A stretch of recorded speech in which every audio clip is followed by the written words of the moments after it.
So yeah, last time we investigate for clues for Chihiro's death. We went around the school, and even Byakuya tried to help us, saying that it was Genocide Jack that did it, even though I still think it's a bit sus because, you know, it's similar, not the same. And then Byaku left us to investigate on our own, and when we came back to the library to get the files for Genocide Jack, they were gone. And meanwhile, Monokuma was just like, yeah, it's time for class trial. So, here we go. Let's do this.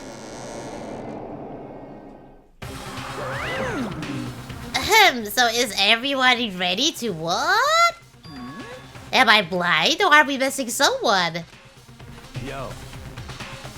Yeah, Toku's not here. And Toku is... You really don't remember? Come on! Kidding, I'm just kidding. How could I forget that little nut job? She's a crucial part of the class trial this time. What are you gonna do? Okie dokie, go ahead and drag her out here, kicking and screaming. Just one moment, please. Wow, wow. And just like he said, a few minutes later, he reappeared, dragging Toku behind him. Yeah. Yeah, she's not okay, is she? I told him I don't want to, but he forced me. I can't believe you would drag a girl around. Terrible, you're terrible. So now everyone's here, right? Oh, okay then, hustle onto the elevator, let's get this show on the road! This is a story all about how my life got flipped, turned upside down, and I'd like to take a minute, just sit right there. I'll tell you how I became the princess of a town called Vika Air in West Portugal. Born and raised on the playground was where I spent most of my days chilling out, maxin', relaxin', all cool and all shooting some b-ball outside of the school when a couple of weebs who were up to no good started making trouble in my kingdom.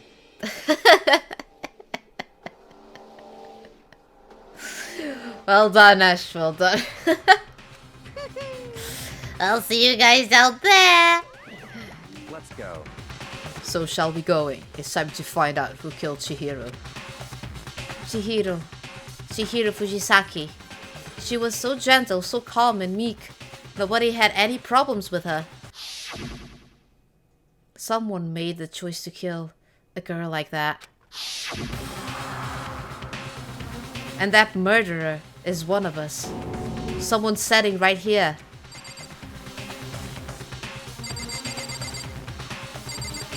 Okay, we can talk with everyone, but I don't know. Hey, come on. Fucking Toku, man. What's got her so worked up? Yeah, they don't really add anything, so let's just go to the elevator, really. We have no choice, right? We have to do this. It's true. Yes. I gave a small nod in reply. With one last deep breath, I walked toward the elevator on shaky legs. With each step forward, I could feel my heart starting to race faster and faster. As soon as everyone was on, the elevator began to descend. I couldn't get a handle on my emotions, couldn't stop speculating. I don't know if my sound is okay compared to the game screen, because sometimes I feel like the game screen is loud. I think it's okay. Alright. The steel box sank with heavy clunking sounds deeper and deeper into the ground. As we went deeper, the uneasiness in my heart grew bigger and bigger. The elevator was unaffected, however, and continued to descend without hesitation. Until finally... Ding! Food is ready! It came to a sudden stop. What do you think? I redecorated! Is it so fresh? Is it so exciting? Don't waste our time with stupid questions. Let's get this over with. Good. You're ready to go. Gotta say, I don't hate it. Not at all. Well... Okay, then let's get this show on the road. Chills, kills, Everyone, please find your assigned seats. And so the curtain opened once again. A deadly judgment, a deadly deception, a deadly betrayal, a deadly riddle, a deadly defense, a deadly faith, a deadly class trial. Oh yeah, now I can save it. Sure. Monokuma, could you please not? Just once, not? Monokuma is always really, really excited for everything. Did we get new skills? Oh yeah, we did. Increases the speed of memorizing a statement. Effective during the non-stop debate. Costs you special points? Increases the speed of memorizing a statement. I don't know what this is, but I will equip it. Hopefully it won't do anything bad. Of memorizing. Increases the speed of memorizing a statement. I don't know what that's supposed to mean, but okay.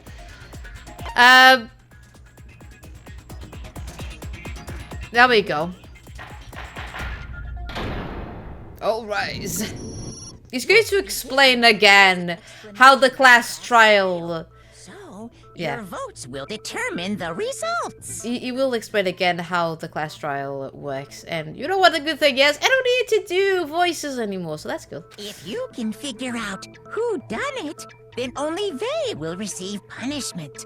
But if you pick the wrong one, then I'll punish everyone besides the blackened, and the one that deceived everyone else will graduate.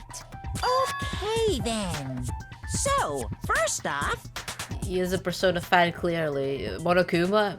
Yeah, maybe. Let's talk about the murder weapon! Yay! First, we have to make clear what was used to deliver the fatal blow. It was the dumbbell, wasn't it? The dumbbell had blood, so I think it was that. Yeah, there we go. I don't remember the keys. It's been a bit. So... Yes, it According was. to the Monokuma file, the killer used a blunt instrument. But what kind of blunt instrument could it have been? I bet it was an iron pipe. No. Interesting. It was an iron pipe. That's certainly... Hey, man, Chuck Dublin, how's it going? My fist is classified as murder weapons. I'm doing good. We're just doing the class trial, the second class trial of Danganronpa. What kind of blunt instrument could it have been? Oh, it wasn't this one? Oh, it's contradictions. What am I doing? I'm being dumb. Knock knock knock, this is customs, we want your money. Oh, shut up, Ben. Yes. According to the It's Monokuma, contradictions. Why did I went with that? blunt instrument could it have been? Yes. I bet it was an iron pipe. No! No, it's wrong. Hey, Ginger Bozo. Yeah, Rip The Shihiro. object that dealt the fatal blow was the dumbbell found at the scene of the crime. It was covered in blood, and there was nothing else at the scene that could have caused that kind of injury. And the wound on the victim's head is consistent with the shape of the dumbbell. Wow. As far as I'm concerned, there's no mistake and no room for doubt on this one. Yeah, well, I believe it. I believe in Kyoko. I do. Looked at her head wound? Well, she was all touchy-touchy with Chihiro, so yeah. That's so creepy! Well, dude, if she wants to prove things, and if she wants to save her life, well, you don't really have another choice, do you? Yeah, she's just like, whatever. If you don't mind, I will proceed from here. Let's move on to discussion of the culprit. Okay, Hedgeworth. Although, I believe the criminal behind this heinous act is already quite clear. What is Kyoko's ultimate? She's smart as hell. There we go. What? For real? You feel me, mate? You write fanfic, don't you be telling people they're creepy. Thank you, Namti, thank you. Hero's killer is... the fiendish serial killer, Genocide Jack. And can we all agree? Can we all agree that Ifumi, that like sometimes you say some questionable things, dude, don't judge people. You do your thing, other people do their thing. It's the best thing. It's just like, don't judge it. Don't judge it. That's it. That's it. But there we go. There we go. Hey, Supersonic, thank you so much for the twerk. He's still going with Genocide Jack. Genocide Jack, the fiendish serial killer. Did he really kill Chihiro? A new element has been added to non-stop debates. Would you like to hear more? Absolutely, because, yeah. For this debate, lines of white noise will appear to disrupt your reactions. Your truth bullets will disappear if they hit these lines, so think of them as obstacles in your debate. But there's a way to keep this white noise from getting in your way. Press the X button to attach the silencer, which you can use to shoot down the white noise.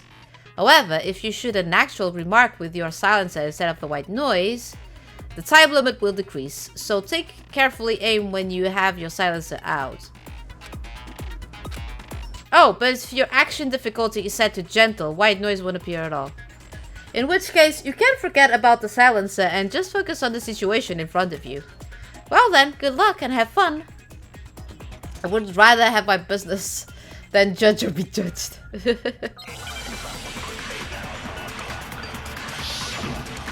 I hate that as well. I hate when people just try to meddle with your life, really. It's just like, none of your business. The culprit is Genocide Jack. Yes. Sure. Case closed, as far as I'm concerned. But that's impossible. Why? What makes it impossible? Well, I mean, come on. There's just no proof for it. Hey, so Alright, it's the proof thing. Alright. I don't know who that is. I don't know who that is! Yeah. It doesn't show really was. I'm sure. Case closed, as far as I'm concerned. But that's impossible. Why? What makes it impossible? Well, I mean, come on. There's just no proof for it. No, that's wrong. No, that's wrong. I might know one reason he could be involved. What? I found this file while I was looking around the archive in the library. I guess it's some kind of confidential file the police put together about the Genocide Jack case. We shall not be silenced! What? That's kind of weird as shit, isn't it? What was something like that doing in the library? I don't know. The why of it is probably more trouble than it's worth. So let's forget about that for now. Yeah, who cares? Who cares if, like, top secret documents are in the freaking library of a school? Let's just push that aside because... game logic. More importantly, it outlines all the specifics of every Genocide Jack case in exceeding detail. According to the file, there appear to be 2 defining characteristics in every Genocide Jack case. Genocide Jack sounds like a lazy alliteration, yeah. The first is that a bloody message is found written at the scene of every murder. Yes. Oh, that's right. Boob lust. It wasn't boob lust. Blood. Boob lust. Wow. Dude. And then you call creepy the other people. No. It's actually bloodlust. And then he calls creepy the other people. What's more important is the other characteristic. And it's something that has never been made public. Never made public? What the hell is it? Why don't you tell them, Makoto? Excuse me, Gabe, will you not call out my lust like that? I do like how you don't say anything, you're just like, why don't you tell it, Makoto? The other characteristic of every Genocide Jack case, which the world at large doesn't know, if I'm not mistaken, has to do with the positioning of the body. How the victim was, positioned, yeah. I got it! exactly. Apparently, in every Genocide Jack case, the killer suspends the body in a certain way. Yeah. Like in a weird, like, cross thing, so yeah. The film is projecting harder than the average multiplex cinema. Other than the killer, the only people who know about this are the higher-ups in the police department. Yeah. However, and people on the school, apparently. Suspended in the same way. So, yeah. how did the culprit know about this when only high-level police officials were aware of it? You knew Byakuya. For example, you freaking knew the documents were in the library. Anyone could just go there, but apparently not anyone could go there because you wouldn't allow Byakuya, so you're sus as hell. For frick's sake. I question the capability of the police in this game if they're potentially outsmarted by a teenager. It's just... They are called the Ultimates. So they're like genius themselves, so... I don't know. There's only one logical answer I can think of. I have one logical answer as well. The documents were in the library and... There we go.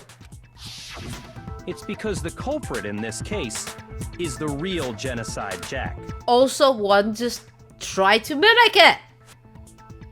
No fucking way. You're saying Genocide Jack is one of us? Yes. In fact, it's Toko. What? That's just like putting someone in front of the bus. Genocide Jack's true identity is Toko Fukawa. What the frick? Dun dun dun! You lie! It is me! What? Oh boy. Hey, okay, wait, hold on a sec. Toko has like bloodophobia or whatever, remember? What kind of serial killer is afraid of blood? That is true. Is Toko Genocide Jack? The answer is yes and no. Another riddle. Man, why is this gotta be so complicated? It's okay, Hero, you just chill there with your amazing hair. Just say, dude, you're just like chilling there. Just chill. It's a riddle for sure, but I feel like I understand it. What it means for Genocide Jack to be Toko, but also to not be Toko. The answer is that she's not just one person, but multiple people, right? Listen, Hero came before Ichiban, so there we go.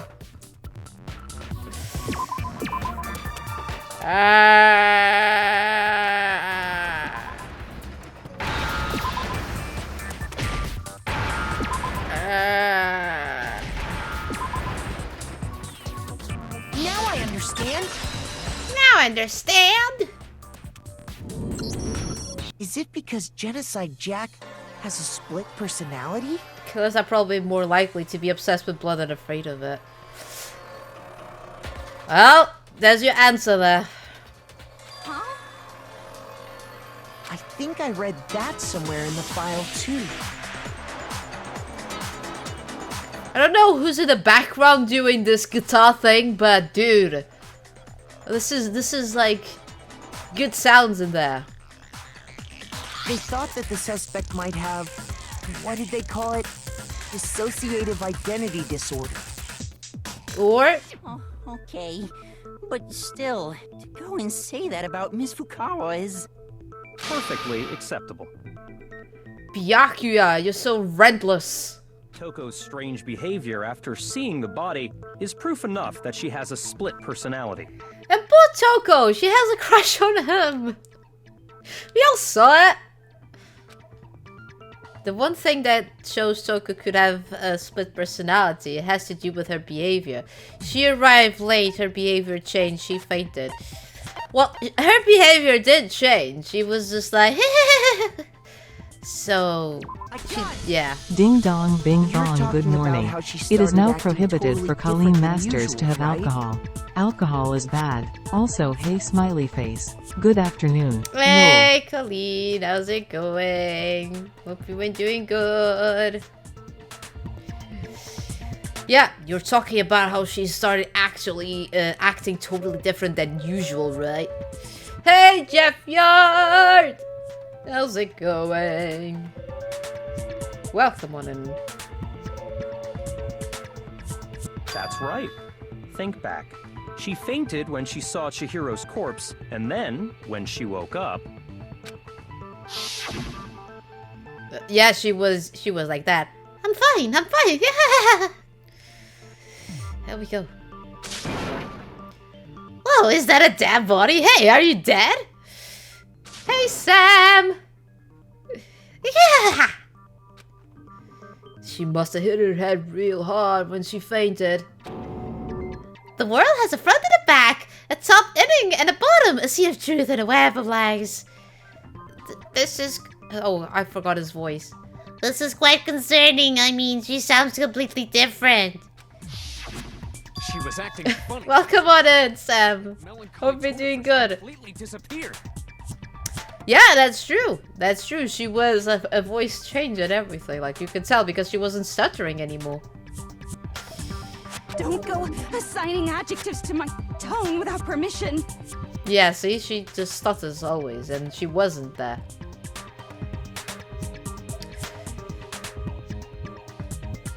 Yeah, the beacon didn't work because someone triggered before. That's the reason why. Not to mention, once she regained consciousness and saw Chihiro's body again, she was utterly calm. Not calm, but okay. In other words, within her is one personality that can handle blood, and one that obviously can. Yeah. Well... So when Toko trapped herself in her room, it's because she was scared of Genocide Jack?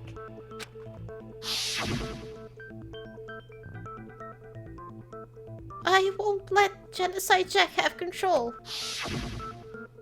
I'll drive out the killer. Drive out the murderous fiend. The reason she locked herself in her room wasn't to keep other people from getting in. It was to keep her other personality from getting out. I think it's terrible if people can't handle blood. I mean, you kind of need that stuff to stay alive. And she wears the black and oops, spoiler alert. What?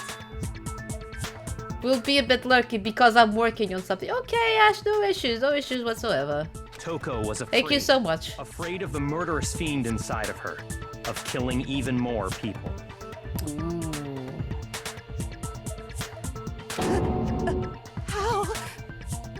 Yeah. How can you know all this? Yeah. I do believe you misunderstood her. What she's trying to say isn't, how can you know all this? No. What she wants to know is, how could you tell them?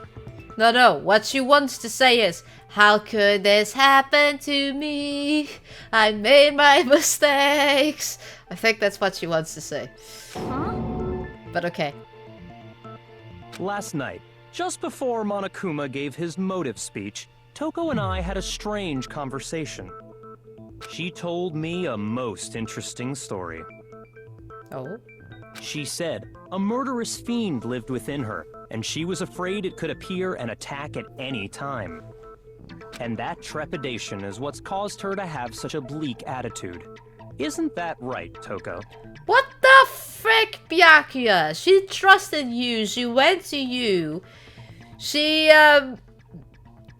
just like, you know, tried to be open with you because she trusted and you like straight away throw her in front of the bus. I still miss the Bika host sound.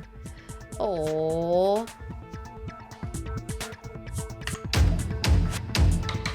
Thank you.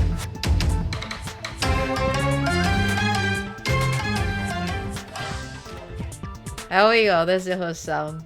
I just forgot the timing to say thank you so much for the host.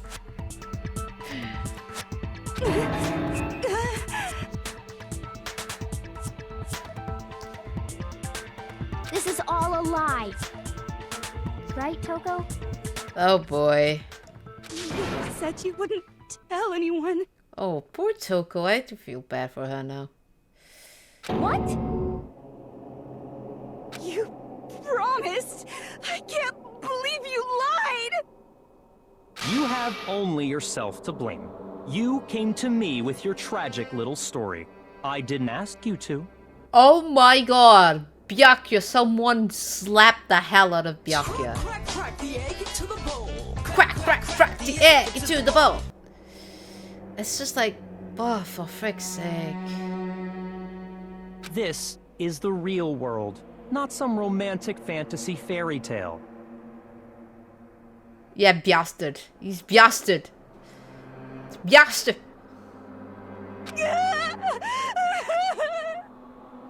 Oh, poor Toko. Besides, you broke your promise first. What? You said that as long as you were here, no matter what, you wouldn't let Genocide Jack kill anyone. But in spite of that promise,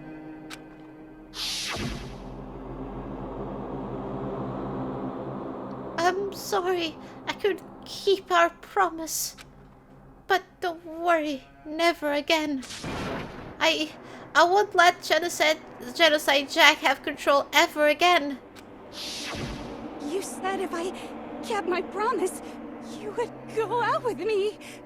Oh. That's the only reason I promised. Oh. I doubt that is true because, yeah. How many times do I have to tell you? I never said that. Yeah. Sometimes Toko just goes above and beyond, so yeah. But you weren't able to do it. You just couldn't resist that rush you got from killing, could you? Oh my god, Byakuya, stop it! I tried! I swear I tried to control it, but... Oh. But your efforts were useless. What a disappointment. For frick's sake, Byakuya! Why are you such a dick? Well, the opening act is nearly finished. All that's left is to hear from the person in question directly. Just saying. Just saying. If she is legit Genocide Jack, I don't think he should be like that towards her. You know? He might end the same way as Chihiro ended, really. So just saying, yeah. And you know, if she is Genocide Jack, she did kill before a lot. You know? So he's digging his own grave if he keeps doing that, so there we go. The person? Oh. Oh, she's just like, yeah, getting crazy. Don't mean... Oh boy. Toko's body suddenly lunged backwards. Oh wow. A huge thud echoed across the courtroom, but in the next second... Oh boy. Hello there! Is it me you were hoping to see? Genocide Jill.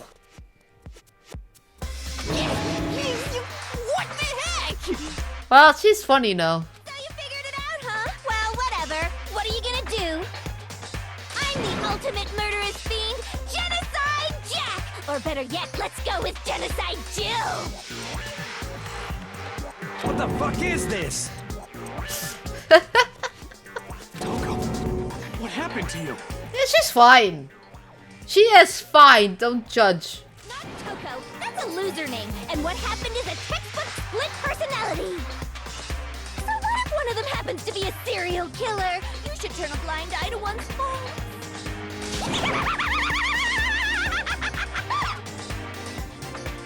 So intense. Nah, she's fine.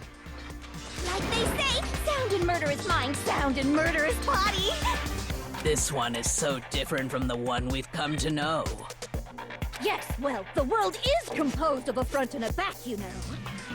Just like how every inning has a top and a bottom, or how in the depths of every truth lives a little lie. I'm with Sam, just what the hell is it with that Gene Simmons impersonation? Behind every dark and gloomy soul lives another that shines as bright as the sun! She's fine. Look at that. She's okay. This is the murderous fiend Genocide Jack? This is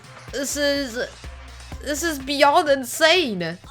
Miss Jack, can I ask you a question? What's up?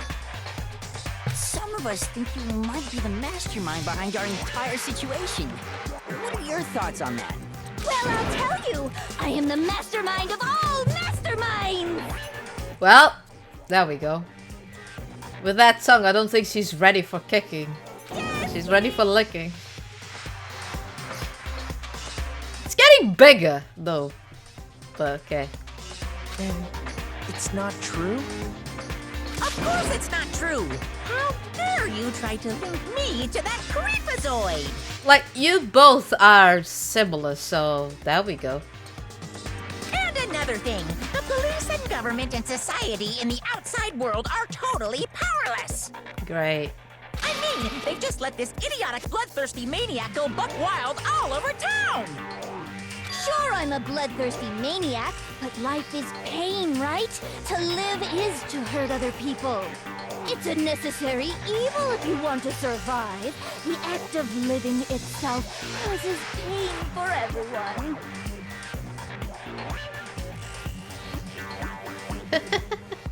Just kidding again. Well, I like how everyone is, like, getting along with Toko here. No, sorry, Genocide Jill, yeah. This should be enough to convince you. This murderous fiend is responsible for Chihiro's death. How do you know? Just saying it. There's clearly a motive, so there should be no doubt. Motive? Where's the motive? Like, she is a murderous fiend, yes, but I haven't heard any motive yet. A motive? Yeah, what's the motive? Remember what Monokuma told us? Yes. If someone didn't murder and graduate within 24 hours, an embarrassing memory or secret would be revealed. Yeah, but... Well, let's assume that Toko's secret was about Genocide Jack. Why Chihiro, though? If a secret like that came to light, Toko's life would have undoubtedly been forever ruined. So she had a very clear motive to never have that side of herself exposed. Interesting. Very, very, very interesting. But sorry, as much as I hate to admit it, I'm not the culprit. Oh, there we go. She's not the culprit. Yeah.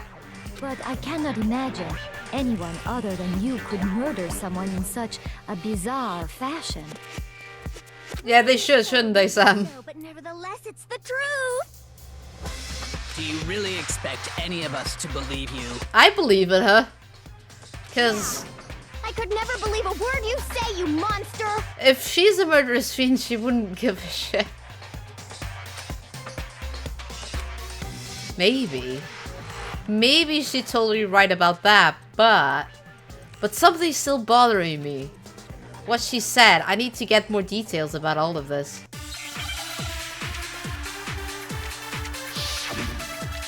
Could you imagine being in the courtroom and all these songs like playing like this? Ooh. Sorry, but I didn't kill anyone! There we go. You say that, but do you really expect any of us to believe it? Perhaps if you had an alibi, that would change things. Oh, an alibi, huh? Now we're talking! When you compare your past murders to this incident, the modus operandi matches. No, it doesn't.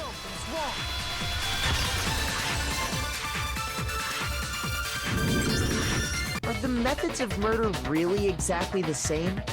I'm not so sure about that. I think there's a slight difference between the Genocide Jack cases and this one. Huh? How's it any different? No scissors. Uh-oh, you don't know? And it's usually males. So yeah.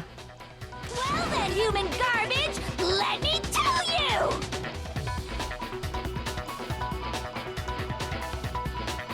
She wants to murder undetected. It would be odd if she stick with the usual ammo. Exactly! And it's Stupid. With passion and conviction. See, she will explain to you. I consider myself a professional, and I have a very particular way of doing things. Imagine you go to a fancy Italian restaurant. They're very picky about the noodles, the sauce, everything. But what happened to Chihiro?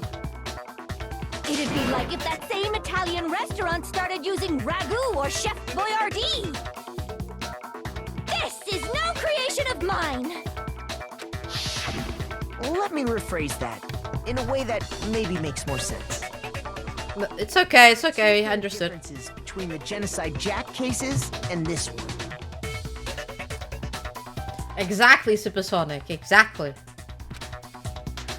There is one clear difference between the murderers. In the photos from other Genocide Jack cases, look at the neck and the stomach. Here you see a clear difference.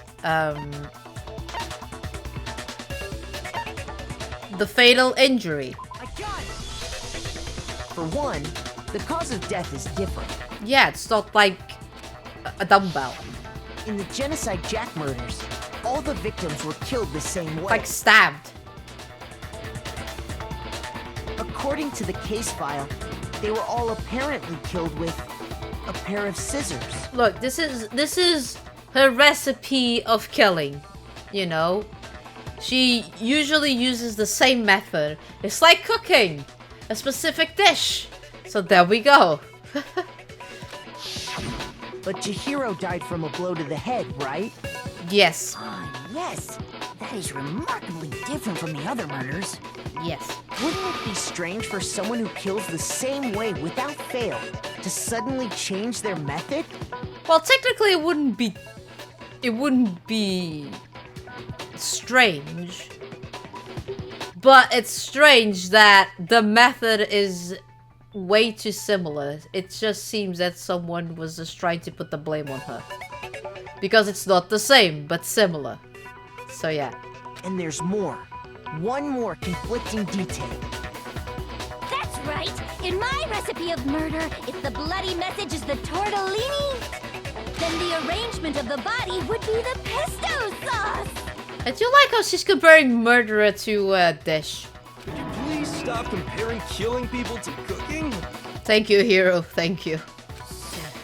Are you saying the other difference has to do with how the body was arranged? Yeah, no scissors. There's no scissors.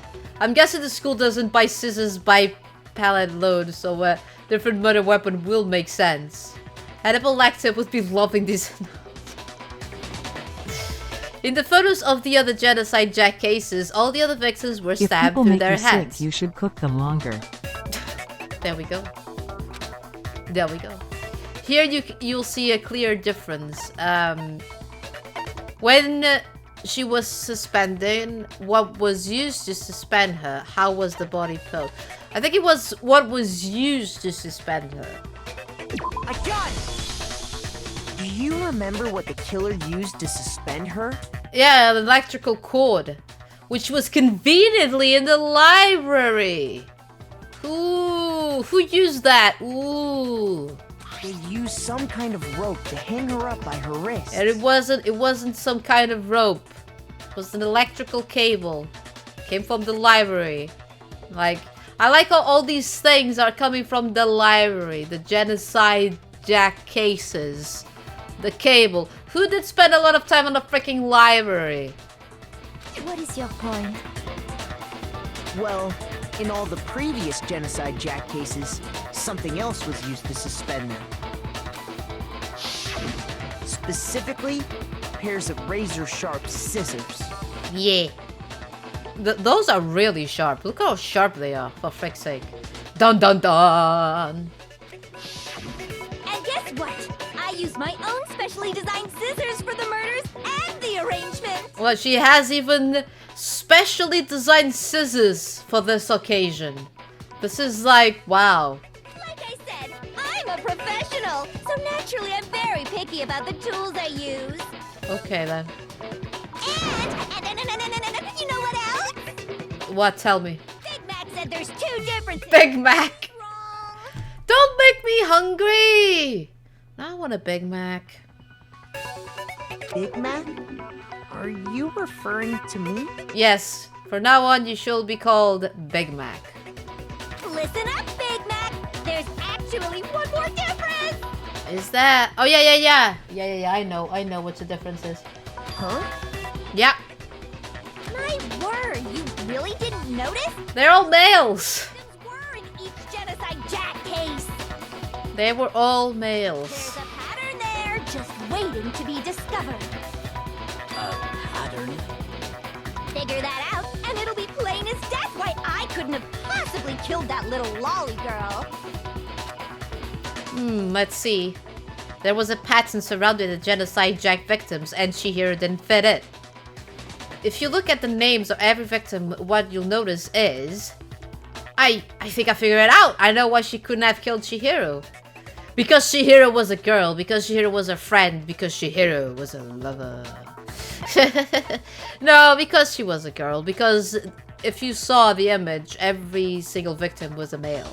I got it! Is it because Chihiro was a girl? Yeah. Bingo! Bullseye! Right on the money! What are you talking about? In all the Genocide Jack cases, all the victims had something in common.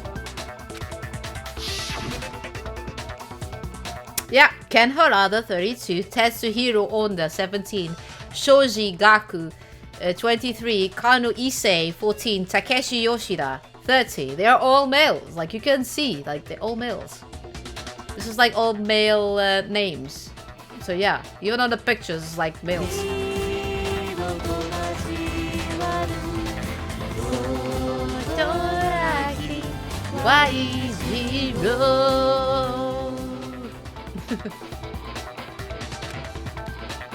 Komatsu Nataro, Takefumi Gono, Ushida Nahoya, Takeshi Masamue, Yutu Yumejima. There was no end to it. Yeah, there's a lot of names. They were all guys? Yep.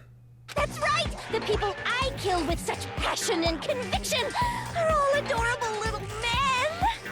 Like I said, Byakuya, I don't think you're safe now. I can't believe I said it! I'm so embarrassed! The hell is wrong with you? She's crazy. That's it. I can't help it! I'm just a full-throttle boy-on-boy fangirl! And the mopey side of me just hates it! Wow. But now I'm on the fast track to becoming a full-fledged fan madam! So since Chihiro was a girl and not an adorable little man, you wouldn't kill her? Adorable little man. Would an Italian chef suddenly start making ramen just because they're both noodles? Don't be stupid. I have too much passion and conviction to cross that line.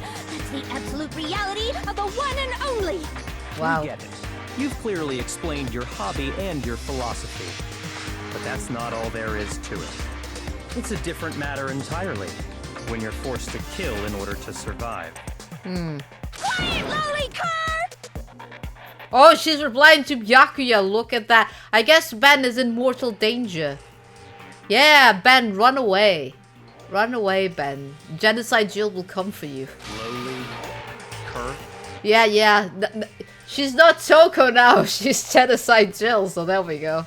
I would never kill for a reason as petty as mere survival. Ooh. And if by some fluke I did kill to survive, She wouldn't be that obvious, probably. why would I bother with the message and arrangement? It'd make me the obvious suspect! There we go. She replied to this, like, straight away. That does make some amount of sense. Plus, whatever reason I have for killing, I would never leave out my prized scissors! Who would go out of their way to use a big, stupid, heavy dumbbell? Maybe you used the dumbbell because you couldn't find any scissors in the school?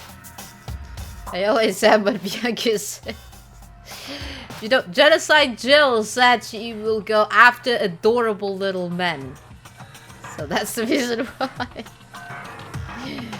Any scissors? Yeah, any scissors? Yeah. Oh, thank you for the posture track. Good. Good thing I'm not adorable then. Well, don't know about that. Use any scissors. I I only use my own set of high-class envy of the entire world! Scissors! Yeah, not any scissors, really. Naughty, naughty. Naughty, naughty. Okay, whatever. There still aren't any in the school. Are you sure about that? Are you sure there's no scissors? Oh boy, she has her scissors. Her special scissors. As you're a duck, you're adorable by default, yeah. She's fully equipped. Ah! That's right! So I can kill anywhere, anytime! I don't know where she hides those scissors, but... Alright. Why would I resort to dumbbells or rope when I have my trusty scissors by my side? So, there we go. Go ahead, tell me I'm wrong, you can you gutter dogs, all of you! Not to mention, I have no clue how to tie a good knot. So rope's totally out of the question anyway. Well, I have no idea what's going on anymore. Could such a heinous villain really be innocent? in this case, I think she is. In this case. But the body really was suspended, right? And nobody but the police knew about that. And Byakuya? Yeah. That's why we figured it had to be the real deal and not some copycat killer or whatever. But it was Byakuya that made you think like that. Thank you! Actually, hold on. There is one person. One person who could have copied the Genocide Jack cases.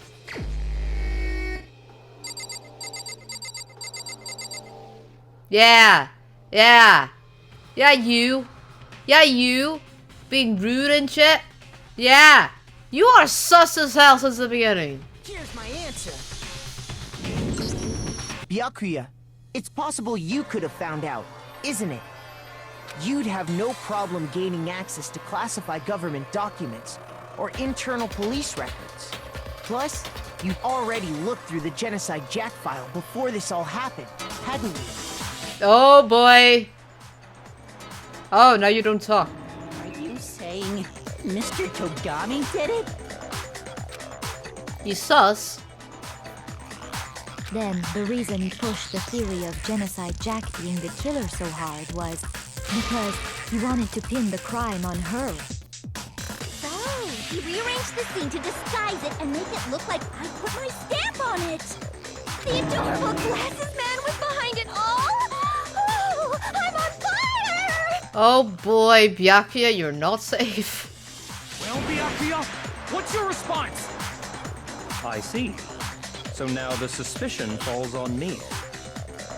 He's really happy with all of this. Then I must ask, when would you say I began acting suspicious?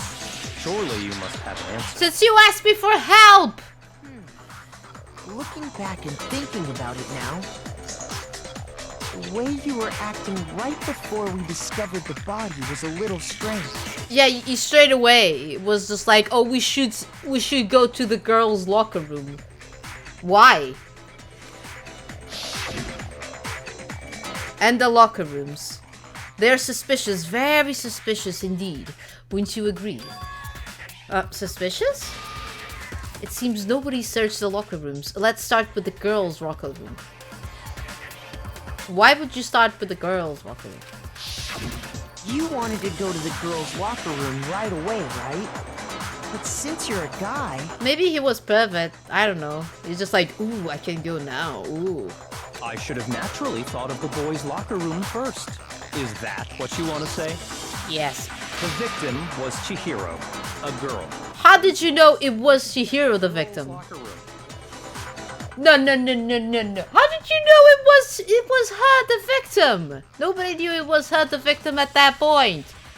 He could have been a boy. Nothing strange about that, I'd say. Are you dumb? On the contrary, there's something very strange. Yeah, how did he know? Okay then. What's so strange about it? Oh my god. Go ahead. Share with the rest of the class. Yeah, there was. How the frick frick did it? There's no contradictions. It's just like, how the frick did you know it was Chihiro? Alright. A new element has been added to non-stop debates. Would you like to hear more? Yes. Next, we're going to add something called a truth flashback. If you aim at a weak spot and hold down the triangle button, then you'll memorize that weak spot.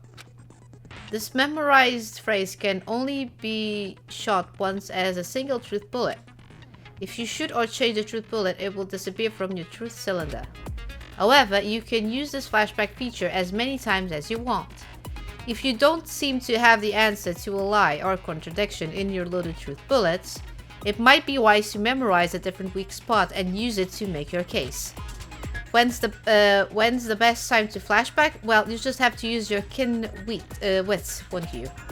In this case, though, I will say if you don't use a flashback, you won't be refuting anything. Well then, good luck and have fun. Okay, so I will have a wrong truth bullet. Probably just, yeah, there we go. Right. So, you said Byakuya was acting kind of weird before we found the body. Oh, shit. But he was acting weird... how? If you're presented with the opportunity to check out the girls' locker room, You absolutely take it! That's a natural reaction for any guy! That is dumb. The victim was Chihiro, who was a girl. So, of course, I would suggest we check the girls' locker room first. There was no time for pointless distractions. What's so strange about that? I wish you'd taken me with you. Oh, for frick's sake, Ifumi! Yeah. No. Okay, I know which... I was just like... Yeah. So this is the one that we should copy. And when he says it was Chihiro, just like, we didn't find it. How did you know it was Chihiro? With the opportunity to check out the girls' locker room, you absolutely... Okay, whatever. The victim was Chihiro. No, what's wrong? Thing is, how the frick did you know it was Chihiro? Before we found the body. I'll tell you what's so strange about that. Because up until we actually discovered the body, we couldn't have known who the victim was. Yeah. So your claim that you went to the girls' locker room first because Chihiro was the victim doesn't hold up. This is a bit dumb. This is a bit dumb. That's a good answer, I must admit. Yeah. Interesting. Very interesting indeed. But your reasoning is still too weak. Oh my god, Byakuya. What's wrong? Is that it? Surely you've got more than that. Go ahead. Show us. What's with Byakuya's attitude? It's like he doesn't even care. I've got him cornered, but he's acting like it has nothing to do with him. What's the matter? You're not finished already, are you? There must be more to it. There is. I think. There is more to it. Think about it. We just talked about the differences between this case and past Genocide Jack incidents. The proof you're looking for is hidden in there. It's the electrical cable, isn't it? Proof that I'm the culprit, you mean? Yeah.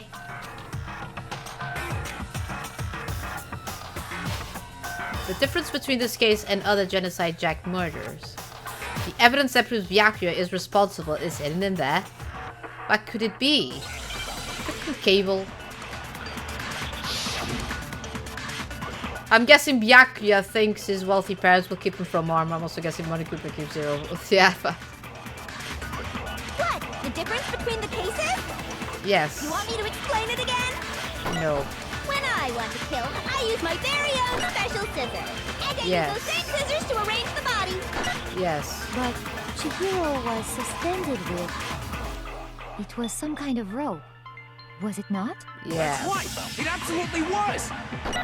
then It wasn't there rope, must be but okay. something very fishy indeed about that rope. Hey, Byakuya, where'd you get it from, huh? I'd never seen that rope before in my life. Oh, you did! Somebody else must have had it hidden away somewhere. Okay, there it is. That's the statement there.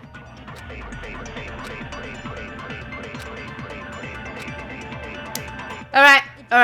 You want me to explain when I want to kill, I use those same scissors to arrange the body. But It was some kind of... That's right! It absolutely was! Then there must be something very fishy. Hey, Byakuya, where'd you get it from, huh? I'd never seen that rope before in my life. You did!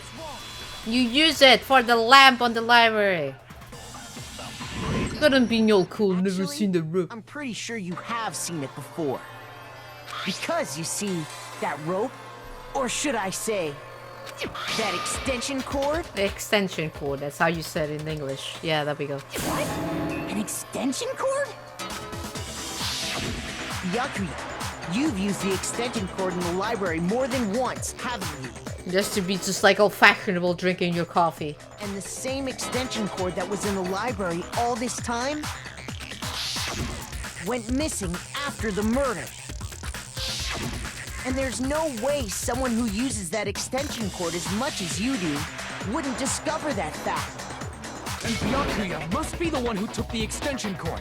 I can't imagine any other possibility.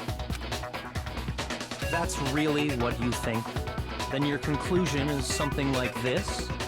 I killed Chihiro in the girls' locker room, then hung her up and wrote that bloody message.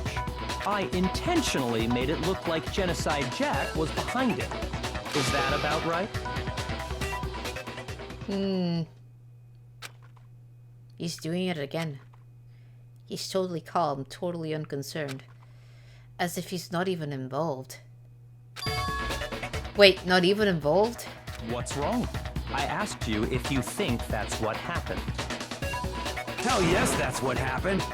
So that's it, right? Byakuya's the killer. I don't disagree with not disagreeing. He kept calling this a game, right? So he's way too chilled. Like this to win. But he's way too chilled. That's it. Because the thing is, if you are found guilty, you will die. So... And he's not even saying anything to save him or anything, pretty much. He'd be just like, okay, whatever. Okay, whatever. So, yeah. Sorry, but could we hold on just a second? I think we need to talk about this a little more. Huh? Do we really need to? We've already decided who did it. I know, but still. There's something that's still bothering me. Big Mac is up to something. That's right. And what, pray tell, is still bothering you? You're being way too chilled about all of this. I killed her in the girls' locker room, then disguised my crime. Specifically, I dressed it up to make it look like it was the work of a homicidal psychopath. What about all that bothers you? Wait. What was just now? Something's not right. Chihiro's body was definitely found in the girls' locker room, but does that mean... Can I really just accept what Byakuya said as the truth? No, I don't think so. There's definitely something off about what he said. Yeah, because the scene of the crime... Like, there was things that would change, like the carpet and everything, because Sakura did say that she spilled coffee on the carpet. But that carpet wasn't on the girls' locker room, it was on the boys' locker room. And and the posters were reversed as well. The boys' locker room poster had blood. But the girls' poster... No, it's just like... Yeah... It's the scene of the crime, really. Superstars feel so nice to play. Oh, I'm glad. Yeah, because the big boob lady was on the boys' locker room, you know? And it has blood on it. And then it was switched to the girls' locker room. Which is just like, if the blood with the big boob lady was in the boys' locker room, and it's blood and then it was switched, it means like the crime scene was on the boys' locker room, not on the girls' locker room. They just like changed the things. But are you sure about that? Isn't it possible that the murder took place somewhere else? How disappointing. Really? What kind of question is that? Even in the world of disappointments, this is a true letdown. And I think he doesn't even realize that. She was found dead in the girls' locker room. There is absolutely no question about that. You found her dead on the girls' locker room beforehand. That's the reason why you knew she would be on the girls' locker room. But was it him that did the switch, really? How could the scene of the crime have been anywhere else? The freaking poster, the freaking carpet was switched, so... Well, I think it's entirely possible that she was killed somewhere also else. seems inappropriate for his... Carried there later, along with the rest of the murder scene. Yeah. The rest of the murder scene? Yeah. That was awfully specific. Please tell me you have a reason for saying all of that. I believe I do. Hey Byakuya, did I just take you off guard? Yeah, he's like with a pose of more nervousness. He's like more annoyed now. He's more annoyed now. When the story suddenly moved to the crime scene, Byakuya, who had been so confident up until now, maybe Byakuya never even realized that the actual scene of the crime could have been somewhere else. Surely, if he switched the crime scene, wouldn't he run the risk of trial going wrong and everyone but the murderer being punished? It makes no sense. It does! And he doesn't even realize that the crime was in another place. Hey! Don't just move on without permission! What do you mean she was killed somewhere else? But it'd have got away with it, therefore winning the game.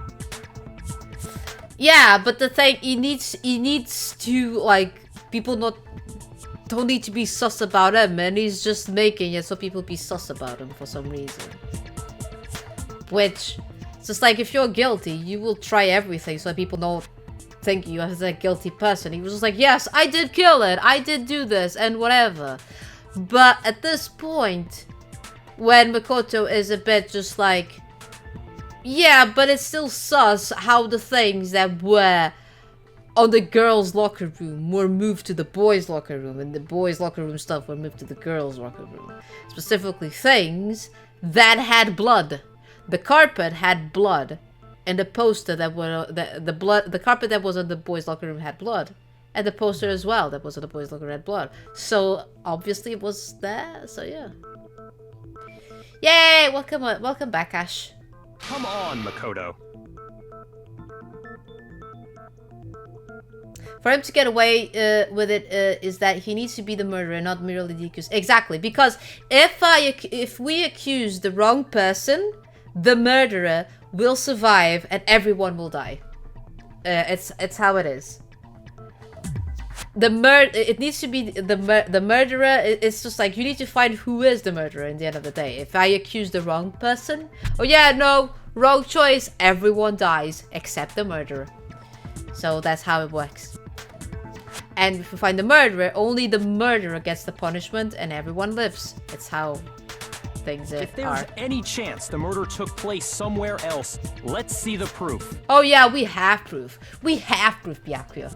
Evidence that shows the murder took place somewhere else. We had the posters. There we go. We have the posters. The proof that she was killed somewhere else is the poster that's hanging in each locker room. Yeah. The poster had blood. Your proof is some posters? Yeah. The poster in the girls' locker room was a picture of a big boobed supermodel. Big but don't you boobs. think that's kind of strange? We talk about boobs a lot on this trial, don't we? Also, that blood set is also looking very sus and even more unfortunate with, yeah. Why would the girls' locker room have a poster like that? Exactly, why? I bet those massive jugs of hers were totally fake!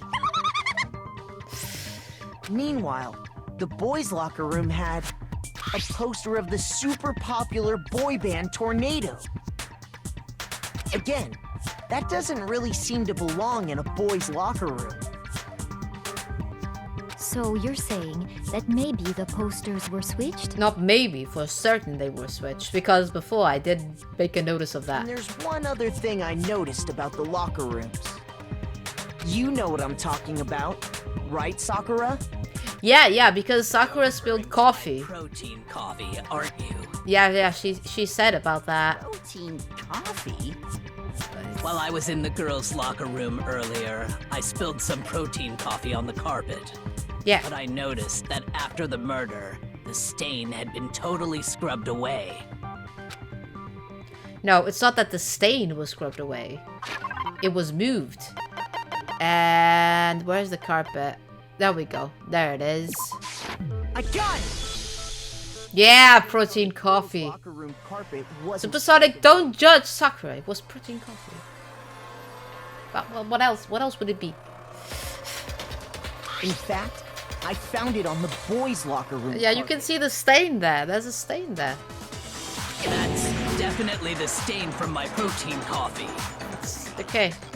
Then, does that mean that the carpets were switched too? Yes. But why would anyone do that? To move the murder scene from one locker room to the other. It's certainly plausible, don't you think? Yeah.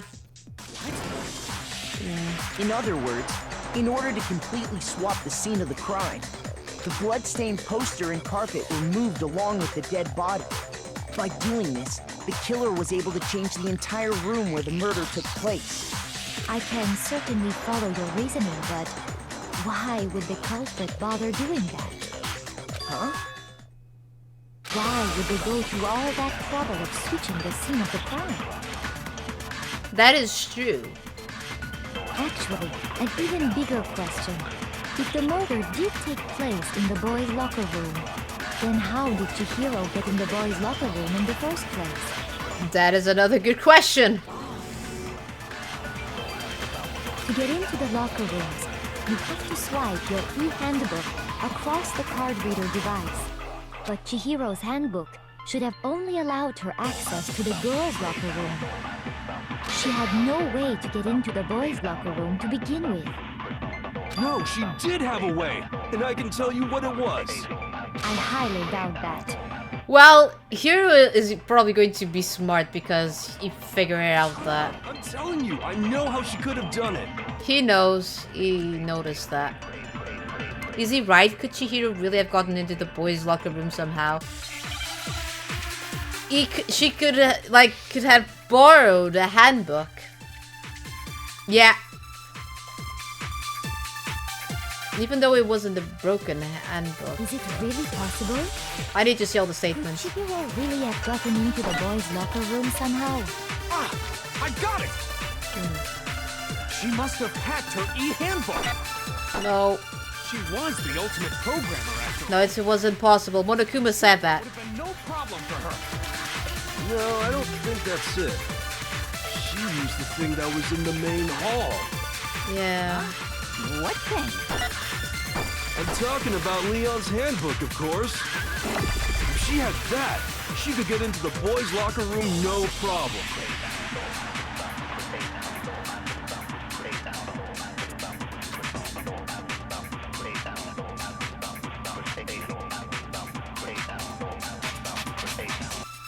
Is it really possible?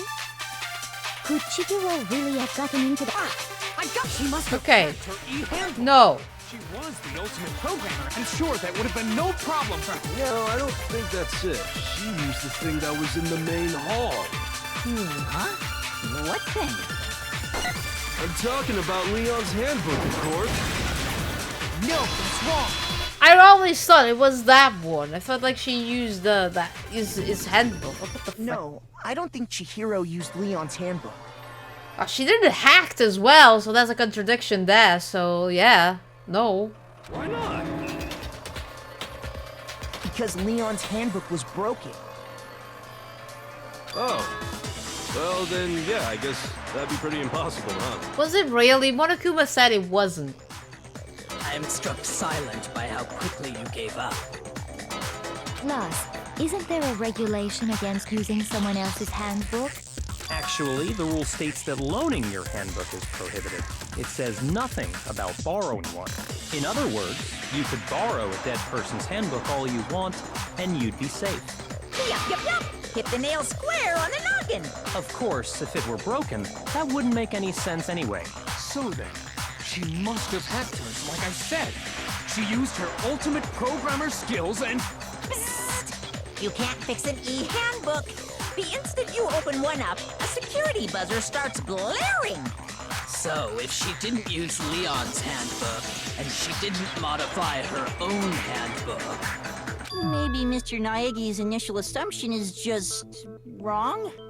No. Byakuya's technically correct, the best type of... It seems like there's no way she could have got into the boys' locker room. So I guess so. Okay then, I vote for Byakuya. No, it wasn't him. Is that it then? Chihiro was killed in the girls' locker room and Byakuya is the one who did it? Really? But still, I don't know what else I can do. Hold on a second. Oh! Kyoko! Kyoko to the rescue. I agree with you, though. I think you're on the right track. What the? You finally decide to open your mouth and that's what you've got to say? Well, it's her life in the line as well, so yeah. There's no way she could get in the boys' locker room, right? So... Why are you so sure she couldn't get in? There's still... Is this a blind run? I did play this game. I did play this game a few years ago. I remember more or less things. But yeah. Still, like, the things that I remember, I'm still keeping a bit more secret, because, you know, I want everyone to react. So yeah, but welcome on in, SwanHub. Welcome on in.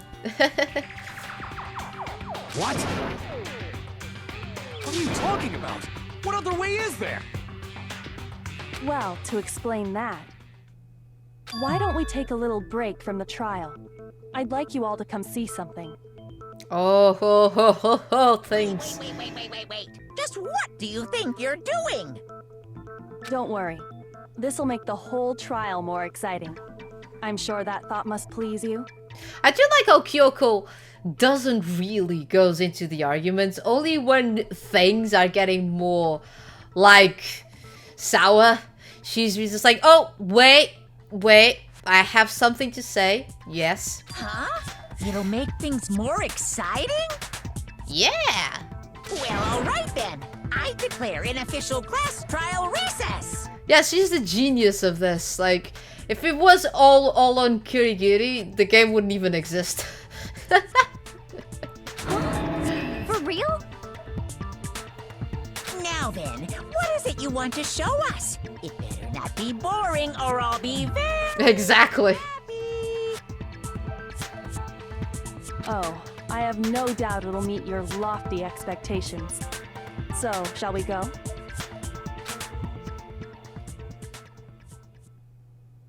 So before I even knew what was happening, the class trial had been put on hold. We headed off with Kyoko in the lead, and where she took us was... There we go. The girls' locker room? Yeah. We've already searched this place top to bottom. What are you trying to pull, Missy? I'd like you to examine the victim's body one more time. You want to check it again? Be sure to examine the entire body very carefully. Take your time. Be touchy-touchy. She wants you to be touchy-touchy. So be touchy-touchy. Examine her carefully? Like using our hands? No, using your feet. No way! It's probably best if I don't run my hands all over a girl's dead body. Okay. It's not that I'm freaked out or anything, it's just based on religious grounds, you know? It's okay, Hiro, it's okay. Very well. I'll do it. Yeah, you go, Sakura. You go. Sakura is just like, I'll take the lead on this. I'll do it. But you're a girl. You shouldn't have to touch a dead body. Just let one of the boys do it. You know, she's just being respectful. No, it's okay. I think Chihiro would rather have a girl examine her. She's just being respectful, so let it be. So just leave this to me. Yeah. girl. Yeah, touchy. We are going to be touchy now. What is this? Some kind of secret girl-on-girl action? Is that what you two are about? Genocide. Jill. I thought there's no use getting into heavy petting. It only leads to trouble and seat wetting. Now all I want to know is how to go. I've tasted blood and I want more. I'll put up no resistance. I want to stay the distance. I've got an itch to scratch. I need assistance. Touch me. I wanna be dirty. Thrill me. Chill me. Fulfill me. Creature of the night. Thank you, Numpty. That's not it at all. Stop screwing around. Okay, here I go. Okay, Sakura. I'm sorry, Chihiro. Please excuse the intrusion. Putting her hands together in a brief prayer, Sakura then began to quietly examine the body. I do like how like she's really being respectful, just like, yeah. Be sure to check her entire body, and I believe we will solve this particular mystery. And I do like Okyoku, just like, you check everything. Her entire body? I know you say that, but... What? This is... What is this...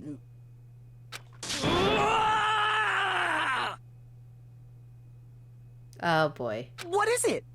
Yeah, what is it? Not possible. It's not possible. Sakura's eyes were staring wildly at Chihiro's lifeless form. Her massive frame trembled. This girl is what? Is a boy! Dun dun dun! Chihiro is a boy! Ah, I see. So she was actually a he. Interesting.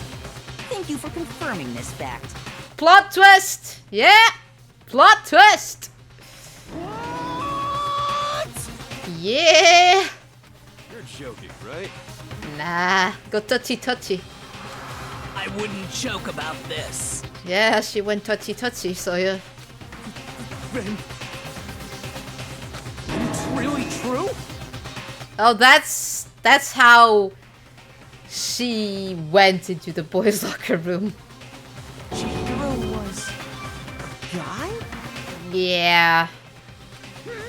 Oh, what? You guys didn't know? Heck, I knew that right off the bat. Chihiro Fujisaki was totally a guy. He was a cross-dresser? Oh, no, I'm really on fire! I wish I had killed him! Oh my god. So that's what Kyoko wanted to show everyone, huh? Interesting. Kyoku's just like, yeah. Yes, that certainly does make things much more exciting. Now let's ride this wave of excitement back to the courtroom and get back to the trial. Well, there we go. Chihiro was a boy. I do apologize for keeping you waiting. Now then, let's resume the class trial. We've all just learned of the shocking revelation that Chihiro was actually a boy. Let's pick up from there. Yes, well, I don't know his reason for hiding it, but the fact is, Chihiro was not a girl, but a boy. To think that Chihiro was actually a guy. The thought had never even crossed my mind. And because the victim was male, he would have had no problem gaining access to the boys' locker room. Assuming his handbook did, in fact, list his gender as male, then yes, that would be true. There we go. Why are you sweating, Byakuya? Of course his handbook said he was a boy. He dressed like a girl, but he was a boy through and through. So then, there should be no issue with Makoto's initial assertion. The victim was killed in the boys' locker room, and was then later moved to the girls' locker room. Okay, but if Chihiro could only access the boys' locker, how could Byakuya be able to move the body into the girls' locker room? Byakuya didn't move. Byakuya found Chihiro in the girls' locker room. He didn't move because he didn't even realize that the body and all the scenario was moved. So it wasn't Byakuya that at least did the killing? And the killer could have easily used Sayaka or Junko's handbook to get into the girls' locker room. Yeah. So Chihiro really was killed in the boys' locker room? Yep.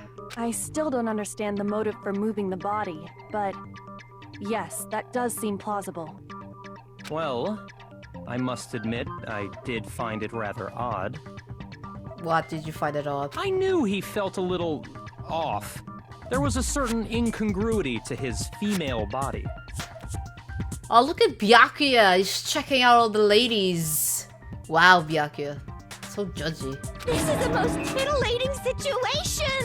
God damn it, Jill. So now everything has been connected. All the mysteries have finally become clear. You shut the frick up, Byakuya. You're just complicating this. Okay, well, connected or clear or whatever. We still think you're the killer, remember? Oh my god. Interesting. This has become very interesting indeed.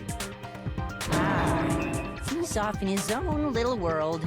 Yeah, that's true, Fumi. I can't believe I'm agreeing with you, but yeah. What about you, Makoto? After everything we've learned, do you still think Byakuya's the killer? No. Well, without a doubt, Byakuya is the one that made Chihiro's death look like Genocide Jack did it. Yeah, that I agree, but the killing part, I don't think it was because he didn't even realize that the scenario was moved. But I think he might not actually be the killer after all. Yeah. What? But aren't you the one who accused him in the first place? No, we accused them for putting the act. The killing is... He just seems to be too easygoing about all this. Like he's enjoying us solving the mystery. The way he's acting, it makes it seem like it doesn't have anything to do with him. And you think that might be because it doesn't have anything to do with him? Plus, the evidence he left behind was a little too... how can I put it? Overt. He consciously chose to use the extension cord, knowing it could connect him to the murder. That is true. That is true, because since he was the only one that was using the library, he pretty much put the act that eventually you would get towards him. Of him showing you the cases and everything, because otherwise, why would he just like putting that out there? I don't know. At least, that's how I see it. Yeah.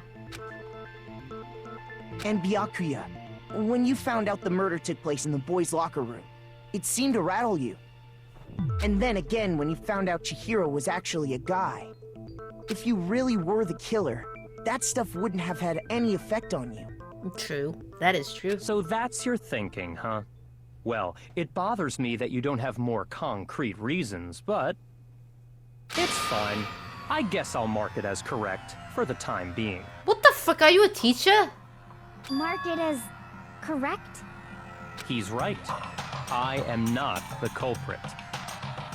I just happened to come across the corpse in the girls' locker room and decided to alter it. You sick person. You fucking with us right now? No, I am not effing with you right now. I'm telling you the truth. I like how he's not swearing. Well, I find it very hard to believe. Go ahead. Find it very hard to believe. You're free to be executed along with the rest of us. If you're really telling the truth, then why? Why do you do that to his body? My reasons hardly matter right now. Uncovering the culprit is much more important, wouldn't you say? Now then, if it wasn't me, who was it? Well, I don't think I can say for sure without talking about it a little more. We're seriously gonna keep going? We're all good, aren't we? I thought it was clear Byakuya did it. No, it wasn't Byakuya. No, I'm with Makoto. If there's any doubt whatsoever, we need to explore every possibility. Because if we're wrong, we all die here. That's true. Very well then. I'm with you too. It was you! Damn straight. Count me in. Wow, I like the change of heart there, Hero. Do you not have a mind of your own? Of course I do. What am I, an ant or something?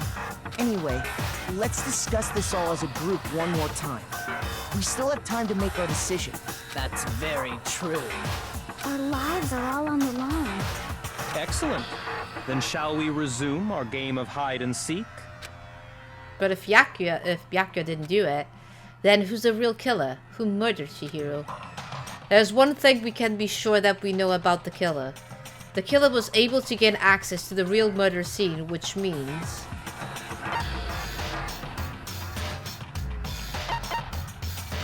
the killer is a guy. Since the crime scene was the boys' locker room, you would need a boys' handbook to get in. Since Leon's handbook is apparently broken, the killer would have had to use their own. In other words, it had to have been a guy. But that's still not enough. I need to find some more clues.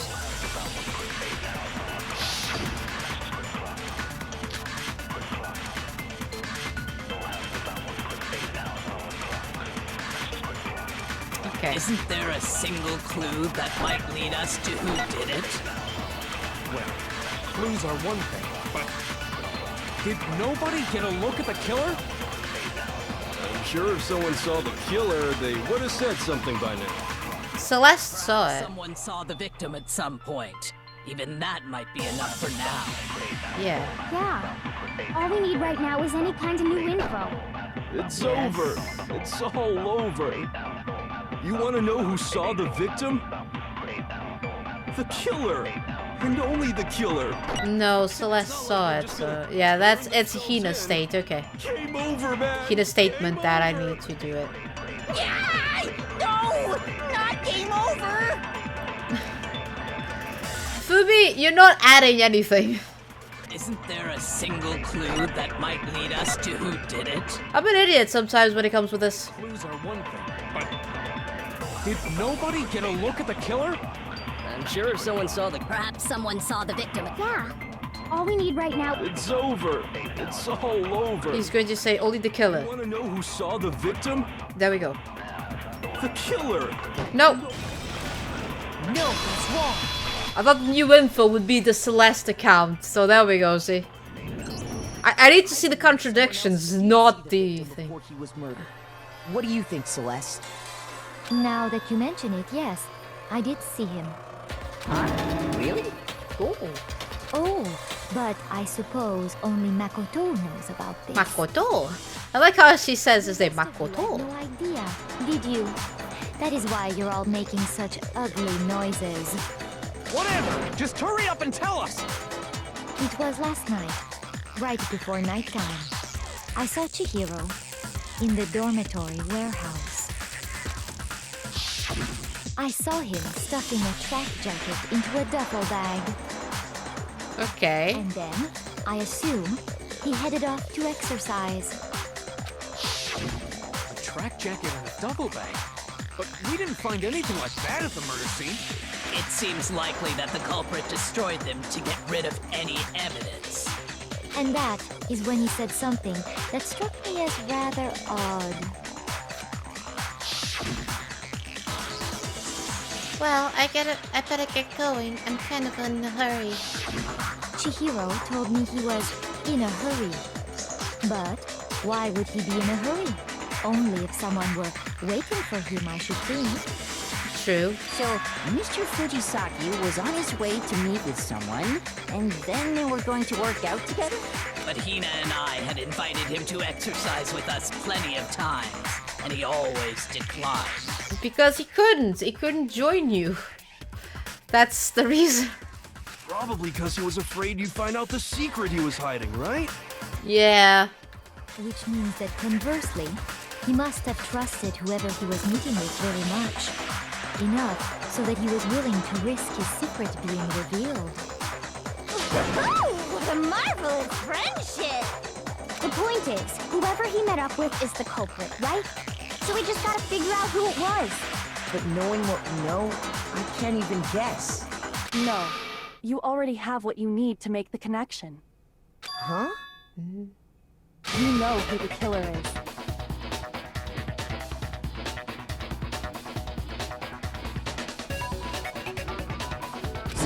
Seriously? is it? Who's the killer? Think back to the track jacket and duffel bag the killer disposed of. Focus on the details of these items, and it should become obvious who was waiting for him. Are you sure about that? You really think we can figure out who did it based on 2 pieces of evidence that we don't have? A duffel bag and a tracksuit. What? You want to track down some fingerprints or something? Oh, we're not CSI. Even if we had the equipment for that, we wouldn't know how to use it. As was noted, the evidence is already gone. There's nothing to get fingerprints from. Maybe, but we can make certain inferences if we just take the time to talk it out. Easy for you to say, but fine. Celeste, did you notice anything special about the bag or jacket? The bag was just a normal duffel bag from the warehouse.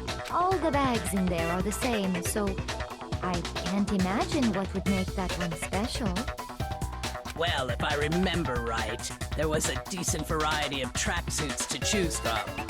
Surely a tracksuit jacket wouldn't be used for indoor exercises. I think there might be some connection between the culprit and Chihiro's jacket. Perhaps. Let's explore that and talk a bit more about the jacket he took. Okay.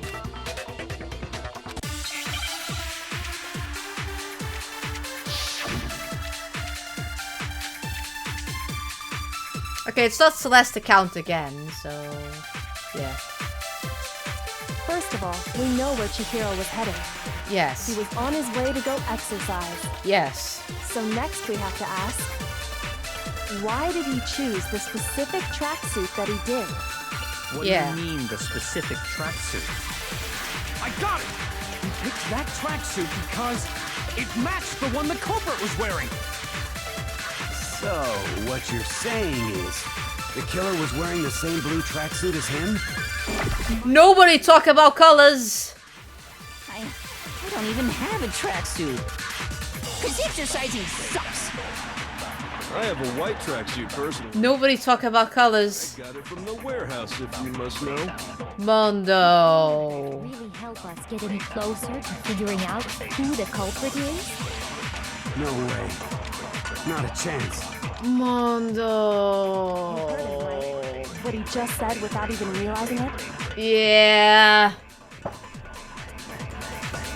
Yeah, he did. For freak's sake. Yeah, nobody said anything. Nobody talk about colors. We know where Chihiro was heading. He was on his way to go exercise. Yeah. So next we have to ask, why did he choose the specific tracksuit that he did? What do you mean, the specific tracksuit? I got it! He picked that tracksuit because it matched the one the culprit was wearing. So, what you're saying is, the killer was wearing the same blue tracksuit as him? My tracksuit is black. I don't even have a tracksuit. Cause exercising sucks. I'm just thinking which statement I should get. I got it from the warehouse, if you must know. Did any of that really help us get any closer to figuring out who the culprit is? No way. Not a Okay, I need to use Celeste account, really, that's You it. heard him, right? What he just... Yeah. I thought I need to use a different bullet. What do you mean? I got it! It matched the one... So... The killer was wearing the same blue tracksuit. No, Yeah. that's wrong. Nobody said blue tracksuit. Hold on a second, Mondo. What did you just say? Sonic Colors wasn't that bad. It wasn't. Sonic Colors is... I don't think it's bad. Huh? Has issues, What'd I yeah. say? When Celeste testified a few minutes ago, she said... I saw him stuffing a track jacket into a duffel bag. The thing is, we can see it. It's a blue one because of the image. But it was never mentioned on text. So there we go. Like, we didn't even talk about it. She never said anything about the jacket's color. No, she didn't.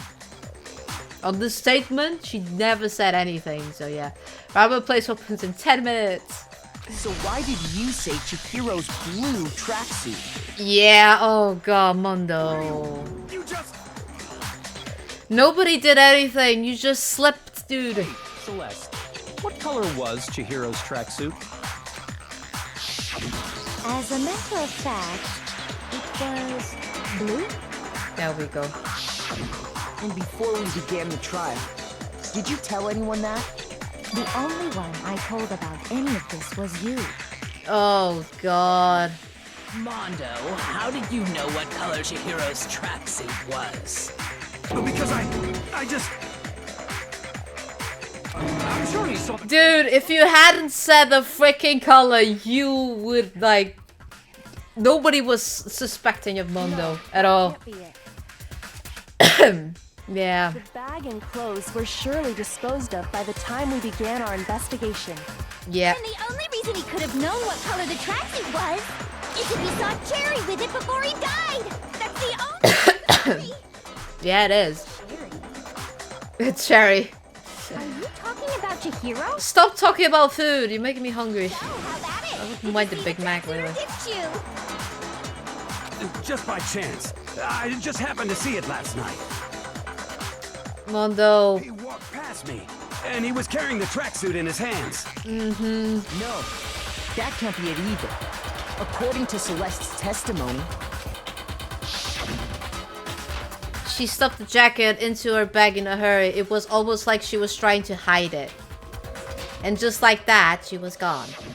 when Yeah. Celeste noticed it, Chihiro made a point of making sure the jacket was completely in the bag. If you just ran into him briefly, you couldn't possibly have seen what color the tracksuit was. Oh, Mondo. It would appear you've dug your own grave. Yeah. Because at the end of the day, if he wouldn't say anything, nobody would be sus of him. You did. Focus on the tracksuit and it'll be obvious who he met with? What a bunch of nonsense. It was a nonsense. Ah, now I understand. It was all one big bluff, wasn't it? Yeah. Your true intention was to draw a slip of the tongue from the culprit. Yeah. That's why you said you knew who did it, to put them on edge. Yeah, because she didn't. That's right. However, Mondo was my target all along. Oh. I had my suspicions about him from the very beginning. I think I know why. But why? What made you so suspicious? I think I know why. There's a thing that he said. That's a good question. Because I hate him. The way he talked. There was a certain turning point that tipped me off. Maybe you didn't notice it, Mondo, but you tend to refer to men and women differently. You only call guys dude. For girls, it's chick. And after he was killed, you happened to refer to him as dude. He did. Once I picked up on that, it occurred to me that Mondo knew something we didn't. He did say dude, but sometimes people say dude. Are you a witch? She's a witch! You're positively frightful! No, I'm not the frightful one. Not nearly as frightful as someone capable of murdering a friend. Ooh, shots fired. Oh boy. Mondo, was it really you? Yeah. Did you really kill Chihiro? Yeah. Oh, god damn it, Mondo. I didn't kill anyone! You've been all over me, judging everything I say, putting words in my mouth. Nobody put words in your mouth. You pretty much just yeah. To treat me like a goddamn criminal. Yeah, he would never do something like that.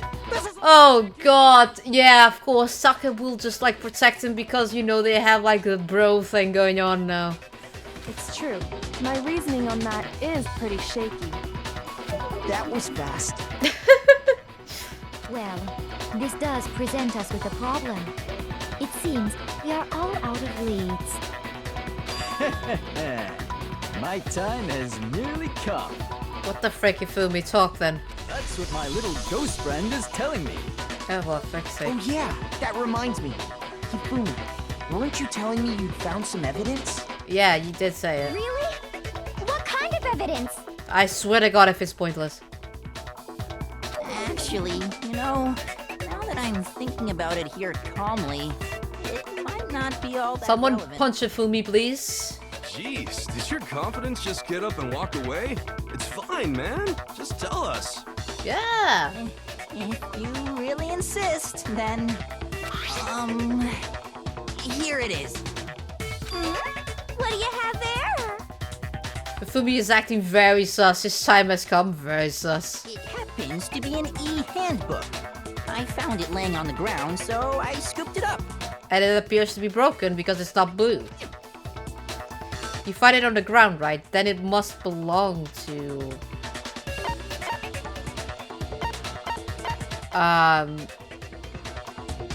Chihiro? We know Chihiro's handbook was missing from the scene of the crime, right? Yeah. For a fact. For a fact indeed. Oh my gosh. I was totally sure I'd found it. Okay. Then it must hold some clue about the culprit, right? Well, that's what I was hoping. But it's busted. It won't even turn on. I imagine the culprit broke it to get rid of any evidence after the murder. That's odd. I didn't think the handbooks were quite so fragile. You're right. They're not. They're totally waterproof and shock resistant. It would take an awful lot to break one. And yet, this one does appear to be broken, as is Leon's, sitting useless in the main hall. For all your confidence, that is a remarkably high failure rate. Do you think there might be some kind of mystery in there somewhere? Like, he did say that Leon's is not broken. He always said that even a bunch of, like, those 100, like, baseball things wouldn't break it. How precisely did the handbooks get broken? How did the handbook break? There's only one possible explanation. By exploiting a bug, by hitting its weak point, by hacking it. Okay, it's... I broke it. I sat on it. Hitting his weak point? John! You already told us before that the handbook has one weak point, didn't you? Even if you sat on the handbook, it wouldn't break, Supersonic. Monokuma said that. You remember that? Yes, I do. Sure, maybe I let that slip. But I never told anyone what the weak point actually was. That is true as well. The handbook is supposed to never break, and two of them broke in quick succession. Then we can only assume that someone's figured out its weakness. Yeah. You know what the weakness is, right, Monokuma? So, what is it? You're asking me? Come on. It's a necessary piece of information if you want this to be a fair trial. True, true. But if I tell you, and someone else decides to copy it, that would be very not good. Just tell us already. Why would we want to break our own handbooks? Oh well, I have a weakness for pushy demands. But you're sure you won't follow their example? Then allow me to make a special announcement. The weak point of my cutting-edge e-handbook is... when it's exposed to high temperatures for too long, it will suffer a meltdown and totally break! Oh. Okay.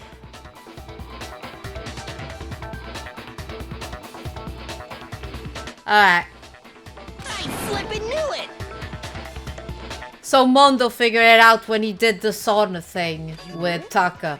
Because his own handbook broke when he was on the sauna. Because he was completely fully clothed. Like, Taka eventually just took off the clothes, but Mondo never did. So he broke his own handbook And is probably using Leon's handbook. And yeah, and then yeah, he just did the same with Chihiro. Maybe for people not to find out that, you know, she was a he. Yeah, because I found the handbook laying on the floor of the sauna. There we go. Yeah, that's even makes more sense because it was on the sauna as well. Temperature in the sauna can reach over 200 degrees. Strange how you don't get burnt, huh? Strange, isn't it? It's because as your sweat evaporates, it creates a cooling layer of air around your skin. If the hot air of the sauna were somehow pushed directly onto your skin, you'd definitely get fried. That layer of air would get blown away. That's why you may feel a burning when you move around. So when you're in a sauna, make sure to keep nice and still. Yeah, people, listen to Professor Monokuma. Yes. Interesting. Oh my god! Taka, please. That is a mere trifling speck of knowledge. Oh, for frick's sake. Anyway, if you yeah, found anyway. the victim's handbook in the sauna, then the killer must have been purposely trying to raise its temperature in order to break it. Yeah. Meaning the culprit somehow knew its weakness. So, it's easy to prove it was Mondo. If, yeah. How did they find out? Monokuma said he didn't tell anyone, right? It just happened, really. Indeed. Quite the mystery. Probably just a coincidence. What if they found out by accident? Yeah. What do you mean by accident? What if the killer took their own handbook into the sauna, not knowing its weakness, and it broke? They'd realize it was broken, of course, and it wouldn't be hard to figure out why. And once they had Chihiro's handbook, they knew they had an easy way to dispose of it. I won't say it's not possible, but who would have done something like that? I don't know of anyone who took their handbook into the sauna. I might know someone who did. Yeah. Whoa, seriously? Yeah, we do. I think the one who may have taken their handbook into the sauna was... Oh, Taka knows. I know Taka. Oh, God.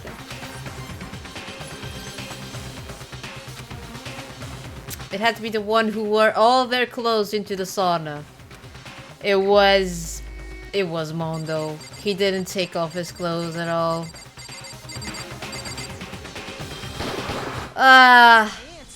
It is sad. Mondo, your handbook got broken in the sauna, didn't it? What? Why? Why do you keep accusing him? Mondo and Taka had an endurance contest in the sauna not too long ago, remember? And for the contest, Mondo just so happened to keep his school uniform on. Yeah, as you can see, like Taka is like pretty much like naked, and Mondo just kept his clothes. He was just like, at the end of the day, I think Mondo won this by keeping his clothes in, and yeah. But little did he realize, he'd also left his handbook in one of his uniform pockets. Yeah. Feeling hot, hot, hot. Feeling hot, hot, hot. Feeling hot, hot, hot. And when it was all over, Mondo discovered that taking your handbook into the sauna could easily destroy it. Yeah. No, wait, hold on. You've got it all wrong. He would never kill. I don't accept this. Show me the proof. The actual solid proof. I mean, I don't want to believe it either, but I found something that proves it beyond the shadow of a doubt.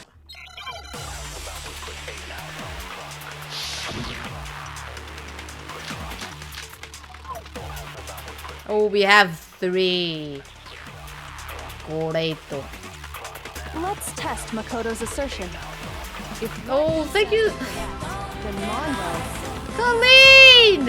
Helene Masters just gifted one sub. Thank you so much for gifting a sub to Eve Senua. Is actually broken. Oh my god, Colleen! What are you doing? What are you doing? Is right. Well, my goddamn handbook works just fine. Does it? See? Look! Makoto was wrong after all! Mondo wouldn't hurt a fly!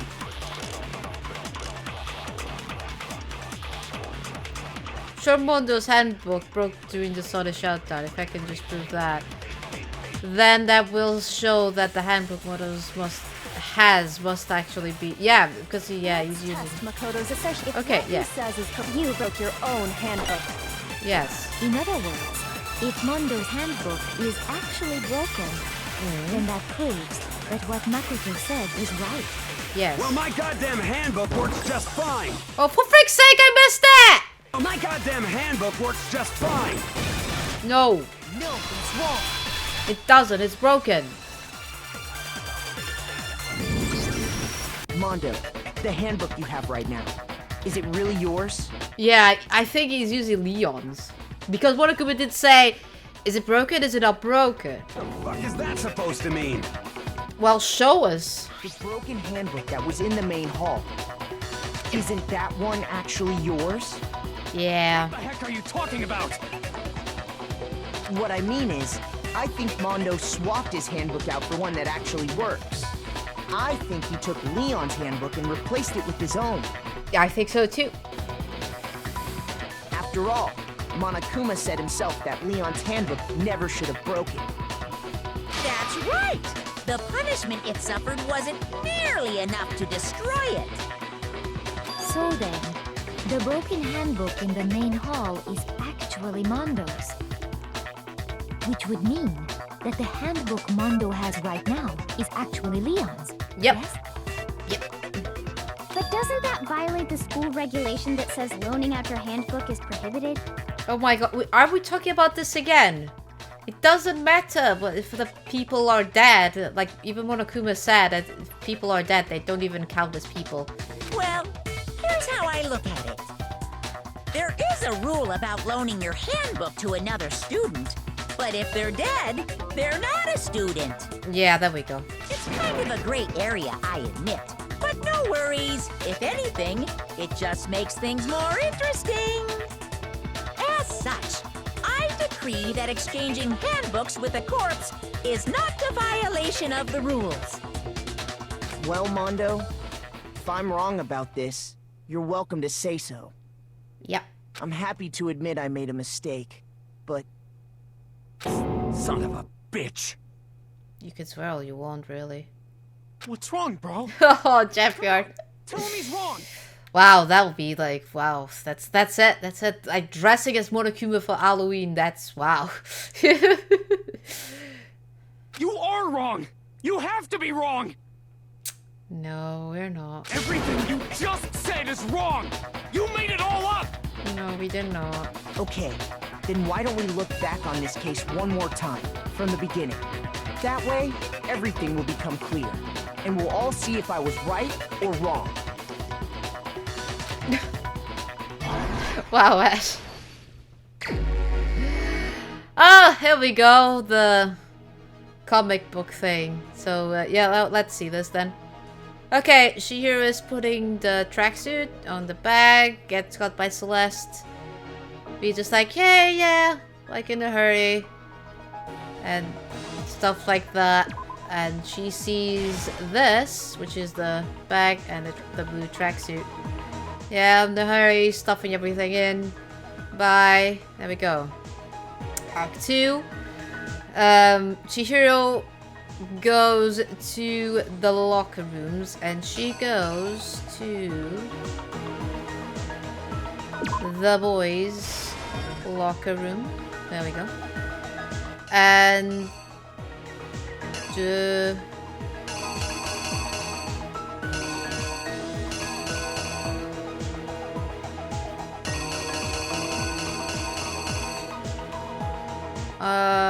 I think it's this one.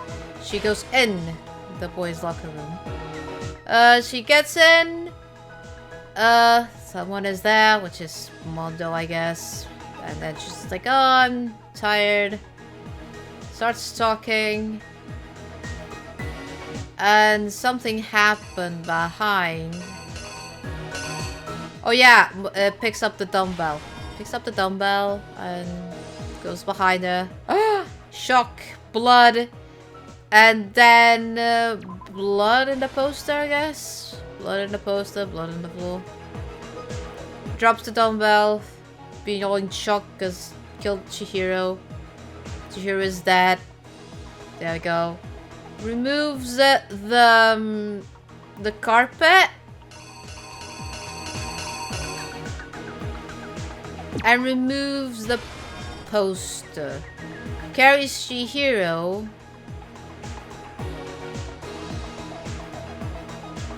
And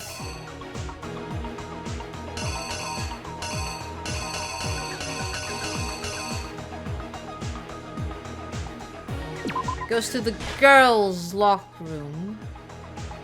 Use the card that got from the hallway. Goes in. And puts everything back.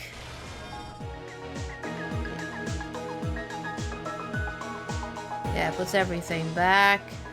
The carpet back. But Chihiro there. And yeah, woof poof, everything is straight there. Act 4. Byakuya finds out that Chihiro is dead in the girls' locker room. Probably the door was open the way he found out. That he plans his own evil thing. So... okay, he gets the cable. So he has the cable on his hand at this point. Because, yeah, there's the cable there. Ties her up like that. Removes a bit of the blood and... it's the bloodlust thing, isn't it? No? Yeah, there it is. Bloodlust. I am a bit confused though.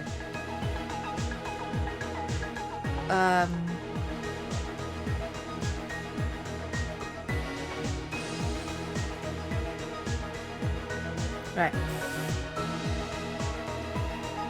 Right, bloodlust. And the scenario is all done to make it appear was Genocide Jack. Act 5.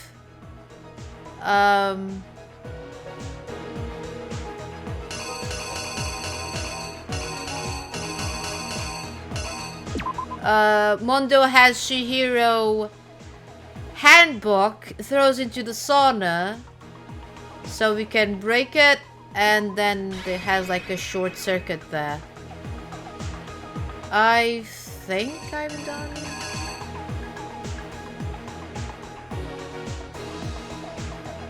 No. Goes to the sauna. Because it's the sauna thing, and then it throws it. Yeah.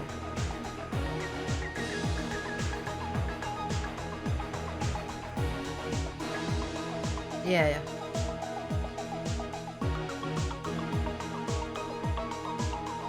Is the scenario done like manga? It's from the right to the left, so it's not done as manga. If it was manga, it was from the left to the right. So you can see it's like from the right to the left.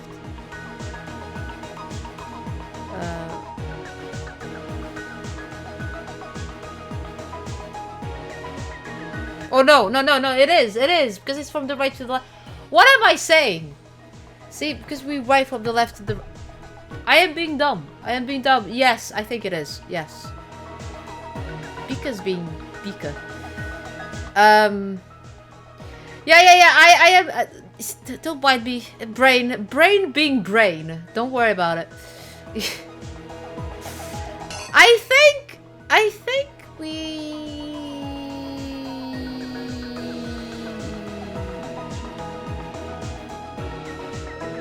did it!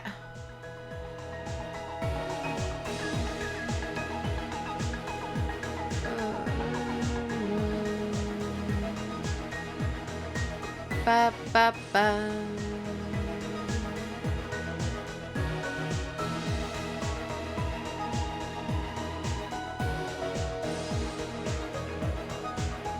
I'm just making sure that I did everything okay, because it's easy for you to just like pretty much do a mistake somewhere. And I wouldn't be surprised if I made a mistake somewhere.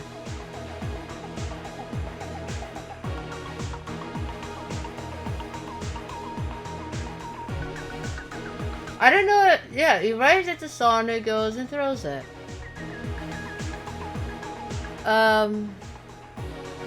Cable goes in, yeah. Is the thing in ba-da-da.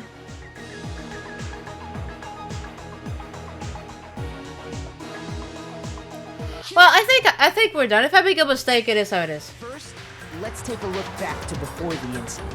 I will just ruin the epicness if I made it wrong. Last night, Celeste saw Chihiro in the warehouse, correct? At the time, she was apparently stuffing something into a duffel bag. That something was a blue tracksuit. You can confirm this, right, Celeste?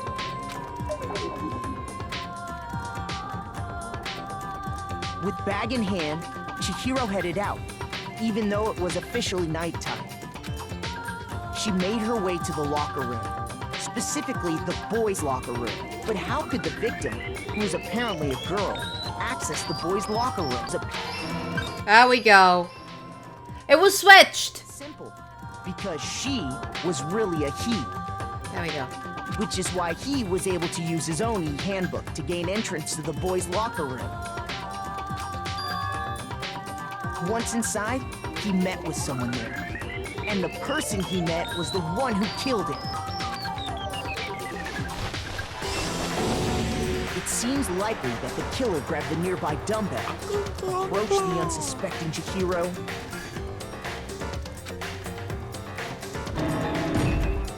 and attacked him. And that's where the bloodstains on the poster and carpeting in the boys' locker room came from. Exactly.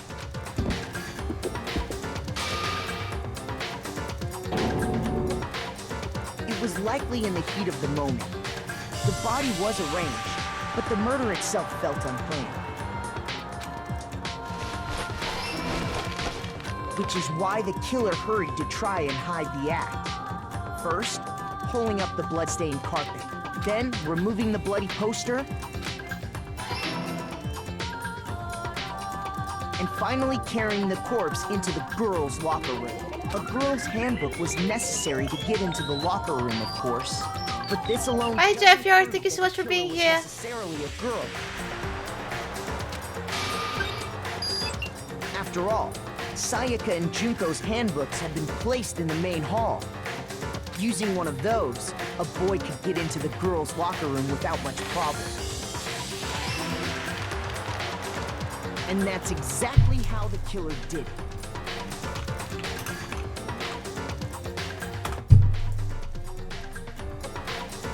Just doing a shout out. Don't forget to follow Jeff Yard. He played like an amount of variety games. Like he's been playing Boyfriend Dungeon. He's been playing some Crash Bandicoot. If you're not following, what are you doing? Go follow Jeff Yard. With the carpet and the poster they brought with them, they got to work. They changed the layout of the boys' and girls' locker room in what you might call a crime scene switch. That could have been the end of things, but no. Byakuya discovered the body and decided to intervene in the situation, making things even more complicated. Yeah, because of Byakuya, the stream is lasting for freaking 3 hours. Blame Byakuya, not the stream, the Danganronpa case. So, not the stream, because the stream is usually like that. So blame Byakuya. From the library, and then he got to work. He used the cord to string up Chihiro's lifeless body. There we go. It's a bit cold, isn't it? It just takes cold, like blood from her just to draw bloodless. He left a grisly message there at the scene of the crime. He wanted to create the illusion that Genocide Jack was responsible for the slaughter. And around the same time that Byakuya was putting together this facade, the killer, having already disposed of Chihiro's bag and other belongings, arrived at the sauna. There, they planned to destroy the last piece of evidence, Chihiro's handbook. There you go. Yeah, I just got wrong the steam sauna was enough to those ruin two the there. electronic gadget. Yeah. Somehow, the killer knew that the handbook couldn't stand up to the heat of the sauna. And the reason they knew that is because the sauna had already wrecked their own handbook. And that's how it all played out. Yep. Isn't that right, Mondo Arata? Oh boy. It is sad. Wait! No! This can't be right! What the hell did you do, Mondo? Where's your evidence? Yeah! Where's your evidence? Handbook. You need evidence! You need proof! Oh my god, Taka. You need proof? You can't pin any of this on him! Please stop. Evidence that Mondo is the killer, that already reveals itself early in the trial. If I can somehow show where Mondo's handbook is right now, once I do that, everything will become clear. A new element has been added to bullet time battles. Would you like to hear more? Let's talk a little bit about fever time and nega time. During the bullet time battle, if you press the R1 button, fever time will activate and the tempo will be forced to its max. At this point, even if you push the buttons at random, you won't miss. So you can push X triangle, whatever you want to destroy the opponent's verbal assault. But this only lasts until your focus gauge runs out, so make the best possible use of your time. Of course, it wouldn't be fair if only you got access to special time, right? So we've also prepared something called nega time that your opponent can use. If the opponent activates nega time during the bullet time battle, your tempo marker will disappear, making it quite a bit rougher to hit the buttons and rhythm. If you were to activate fever time at this point, no, never mind, I'm sure nothing would happen. I don't know what I was worried about. Unsurprisingly, if your action difficulty is set to gentle, the opponent won't use nega time. Well then, good luck and have fun. Right. This is the rhythm game part, so I'll use my feet for this, as usual. Show me some evidence! You're wrong! I won't listen! I refute you! False! Show me some evidence! I won't listen! False! I refuse to vote! Show me some evidence! You're wrong! I won't listen! I refute you! False! Show me some evidence! Show me some evidence! This should prove it! Yeah. Yeah, I just tap with my feet so I can know the timing. Diana!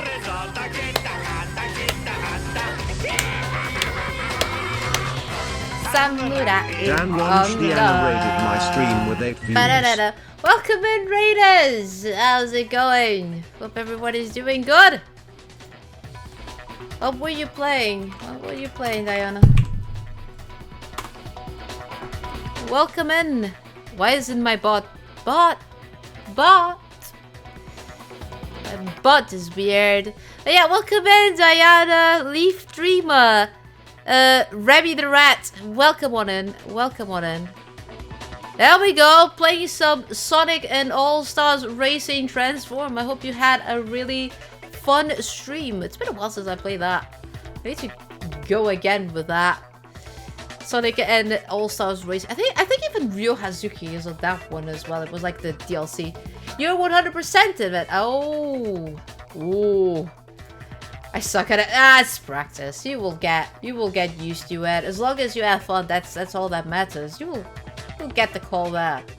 Yeah, my name is Pikachu90. I'm variety streamer, and today we are playing some Danganronpa, and we are finishing up this class trial, which we already found our guilty party, which is Mondo. So yeah, come on in, have a seat. We are just like closing off this class trial. If my thinking so far is right. Mondo must have replaced his broken handbook with Leon's. Yep. In which case, we can just check each of our handbooks right now. Yeah, I am glad, Diana. I am absolutely glad that you have fun with that. That's all that matters at the end of the day. Because, and you get it, do 100% in games sometimes is oof. Oof. Oof. Once we do that, we'll... We don't gotta do that. Oh god, oh. Okay. Huh? Yeah. But I need to get some food now because me hungry and haven't get soup to... Yes, you eat. Be well fed, and thank you so much for the raid. Thank you so much for thinking of me, Diana. Thank you. Yeah. Yeah. I did it. It's like this stream. I killed him. We like they keep talking about Big Macs and stuff, and I'm just like, why you do this? Why you do this? But yeah, thank you so much. Hope you have a nice meal. And thank you. Oh god, Mondo.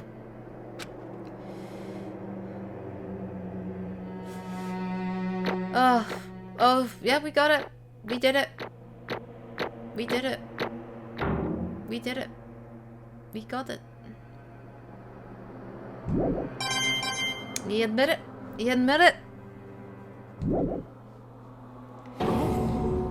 Bro, what are you saying? Oh boy. I got no choice, man. After hearing all that, I gotta just give up.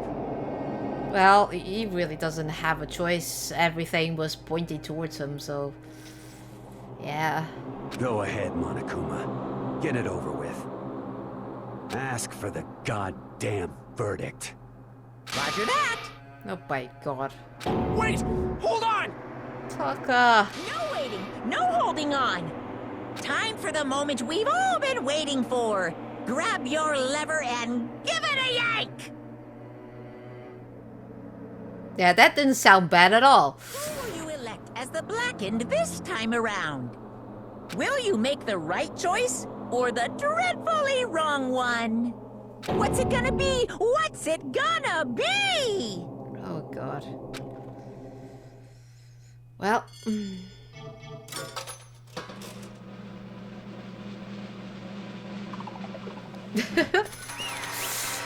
Yeah, Numpty, that didn't sound bad at all, did it?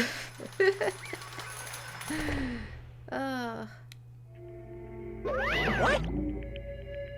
Uh-oh, this time it looks like you got it right again. Yes, it is so. The Blackened that killed Chihiro Fujisaki was... Mondo Hawada! Oh god. Yes, this hair annoys me so long, but come on, Ash, look, he has corn hair. It looks like corn. He has like a corn hair. Maybe he likes corn, I don't know. Unbelievable. In case you're wondering, the vote was not unanimous. Kiyotaka chose the wrong answer. You're treading very close to a danger zone, Mr. Ichimaru. You need to be more careful. I refuse to believe it. There's no way he would kill someone. Sorry. Sorry. What is this? Why are you apologizing? Why? Why?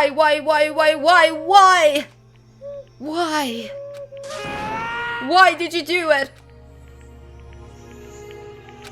Now then. Well, it looks like Mondo's taking a vow of silence, so allow me to explain on his behalf. Yes, it was Burb. Actually... The story of the murder this time, it's the sad story of two men. Oh, but for anyone who doesn't want to hear it, you can hit the circle button to fast forward the text. Anyway, there was once a young boy, and his name was Chihiro Fujisaki. He had an extreme inferiority complex regarding his own lack of strength. You're so weak, even though you're a boy. He'd heard things like that as long as he could remember, and it couldn't overcome his weakness. On the contrary, he tried to hide and burn himself further and further into that weakness, to take on the fragile form of a petite young girl. He had chosen that as his way out. Now nobody will be able to say anything about even though you're a boy. But no matter how tightly he wrapped himself up in that shell, the inferiority complex had already taken root deep inside of him and was not so easily weeded out. You should make that host alert one of those random sounds. As it turned out, the shell was completely empty.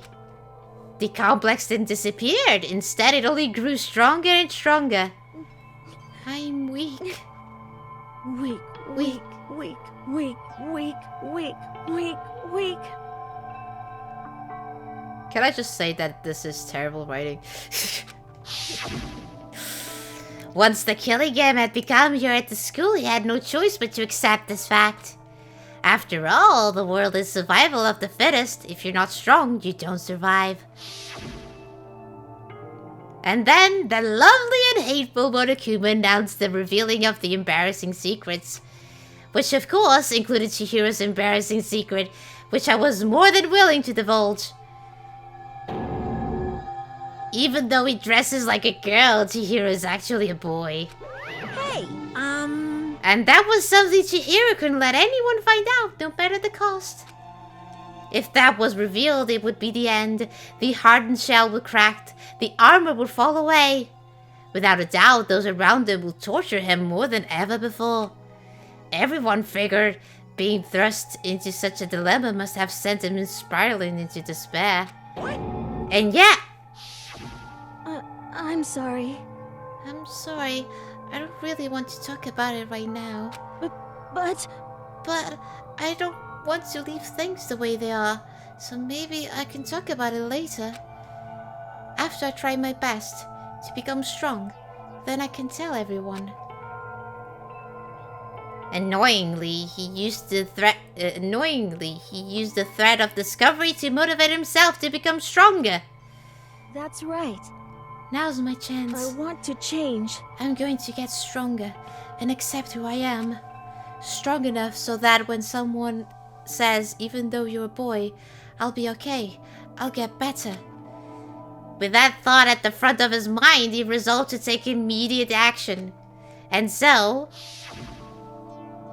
that day, he made the commitment to begin exercising. He was prepared to retrain his mind and body. But sadly, that would be his first and only chance he would get at it. Hey, When he decided to start exercising, he thought it would be good to ask for someone's help. But he wanted to tell that person his secret first, and then ask them to help him from there.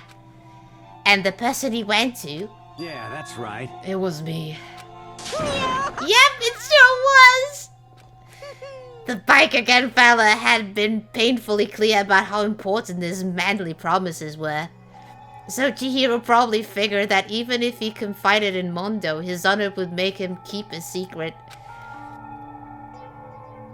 Plus, Mr. Macho Mondo was the very symbol of a strong man that Chihiro had always aspired to.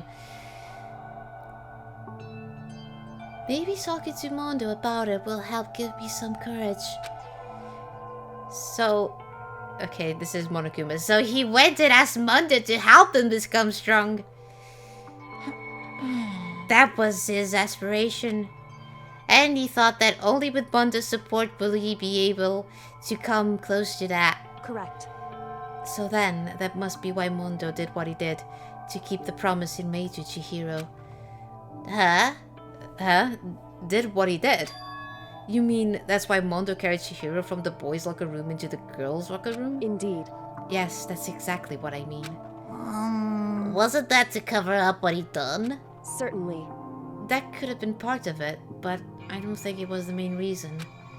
The real purpose was to keep the promise between men he'd made to Chihiro. But how does moving the body keep a secret? Because if everyone knew he'd been killed in the boys' locker room, then everyone would have been arguing about how she got into the boys' locker room, right? Once that started up, at least a few of us would have immediately begun to suspect his identity, so he tried to protect Shihiro's secret by putting him in the girls' locker room and stealing his handbook, see? Then Mondo did all that to keep the promise he made to Chihiro, who he also killed? Why will he do that? The more I hear you talk, the more I don't understand. I mean, you guys trusted each other, right? So why did you? Because no matter what, I didn't want anyone to know. I knew it. So that's what triggered it, after all. The possibility of having your embarrassing memories and secrets exposed. What is this? That's impossible. Nothing could have been that bad. Something he didn't want anyone to know, even if it meant killing someone? You're wrong! It's impossible! Don't make me repeat myself. How many times must I repeat myself? To judge others by your own standard is the height of folly. Even if you can't comprehend it, he obviously can. That's all there to it. Well, while we're on the subject, why don't I tell you? That embarrassing moment, that embarrassing memory, that secret he didn't want anyone to know. Hey, You know what Mondo did? He killed his own brother.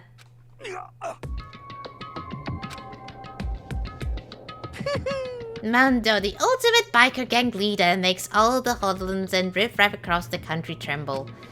But the only reason he had the chance to join a gang in the first place was because of a certain someone.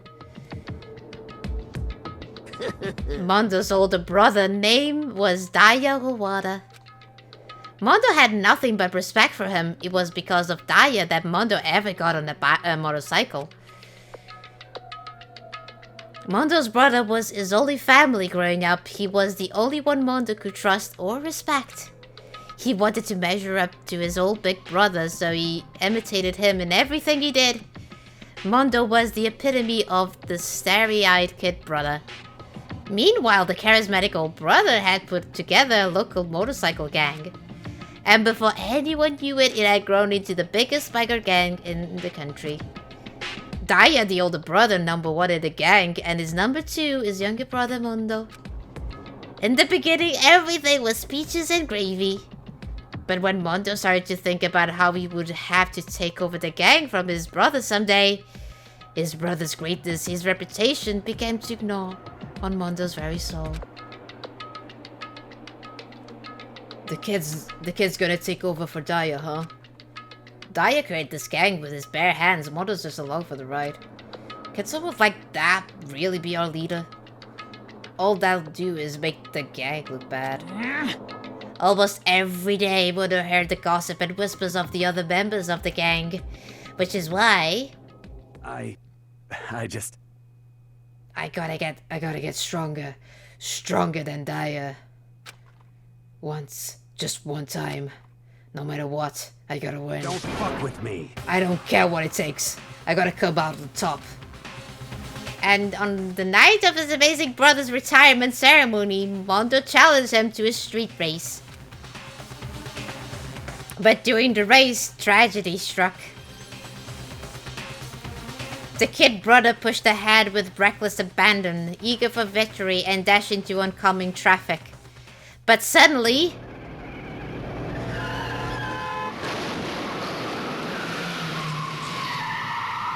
oh boy. Laying in his kid's brother's arm, the older brother delivered his final words. My bad, kid. I fucked up, sorry. Of course he knew it was his brother's fault, but Daya never blamed him for what happened. Hey kid, the rest is up to you. No matter what, you gotta keep the gang together. Cause it's a team you and me put together. It's a promise between men. He decided to hide the truth of what happened from everyone else in the gang, in order to keep the gang together and keep the promise to his brother. He could never admit to anyone that it was his own weakness that had caused the accident. And as a result, The team was made even stronger under the banner of the kid who bested his big brother. Daya was going to lose to his kid brother, so he got stupid and got himself killed. That became the explanation for what happened. Mondo's lie became the truth. He wanted to lead the team so bad, he was willing to tell all kinds of lies about his brother. I'm strong. Strong, strong, strong, strong, strong, strong. And yet, as soon as our killing game began, he realized no matter how tough he pretended to be, he was just another weakling that could die in an instant. And then the hateful Monokuma announced the revealing of the embarrassing secrets. At that point, it was clear I would have no problem shedding light on the secret. Mondo killed his own older brother. No matter what, I couldn't let the other gang members find out. If that happened, everything would have been ruined. Oh, thank you so much, Dumpty. Have a good one. Thank you. Bye. Presley would dip gravy. Wow, it's because I said, like, I'm sorry, I'm just, like, reading. Everything me and my brother had worked to create would have been destroyed. His death, all the guilt I'd been carrying around, it would have been for nothing. So that's why. Mondo. After I saw what Monokuma had on me, my head filled up with kind of fuzzy uneasiness, and I just started swirling around. I never felt anything like it before. I didn't know what to do about it. I wasn't sure what to think or say, but after a while, that fuzzy uneasiness turned itself into a rock-hard lump of anxiety way down in my stomach. And it was right around then that Chihiro asked me to start working out with him. And right there, he told me a secret. Seriously? Jesus? I'm sorry. Yeah, I'm sorry I lied to you. But why? Why now? Why are you telling me this all of a sudden? Huh? Cause I mean, you've kept that secret all this time, right? If anyone found out, you would... But... You're right, but... I want to change. I wrapped myself in lies. I'm weak. I want to destroy that version of me forever. His words were like a knife in my gut. I felt like he was exposing the lie I've been living myself. I have to change. I don't want to be weak anymore. You're so strong. It can't hurt you, right? Whatever secret Monokuma might tell us. You piece of... So what? You're saying I should just say it? What? You're saying if I really am, I should just be able to tell everyone my secret? Huh? I was jealous. I was jealous of Chihiro's strength. He had the strength to face his own weakness, to try and overcome it. It was the kind of strength I never had. So I was jealous of him. And that jealousy broke me. What? Are you making fun of me? I'm strong. Are you fucking with me right now? No, I'm not making fun of you. You really are strong, Mondo. I felt like I could hear something starting to click. Something inside my head. What did you want me to do? What I was supposed to do? What I was supposed to sit back like my secret get revealed and ruin everything? What's wrong? What's wrong? Damn you! Why did you have to tell me all that? Are you trying to rub my failure in my face? I just really admire you. I admire your strength. Yeah, that's right. That's right. I am strong.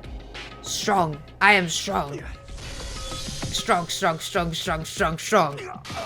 Stronger than you. You son of a bitch. And stronger than Daya. I don't remember anything after that. When I woke up again, he was lying at my feet, covered in blood.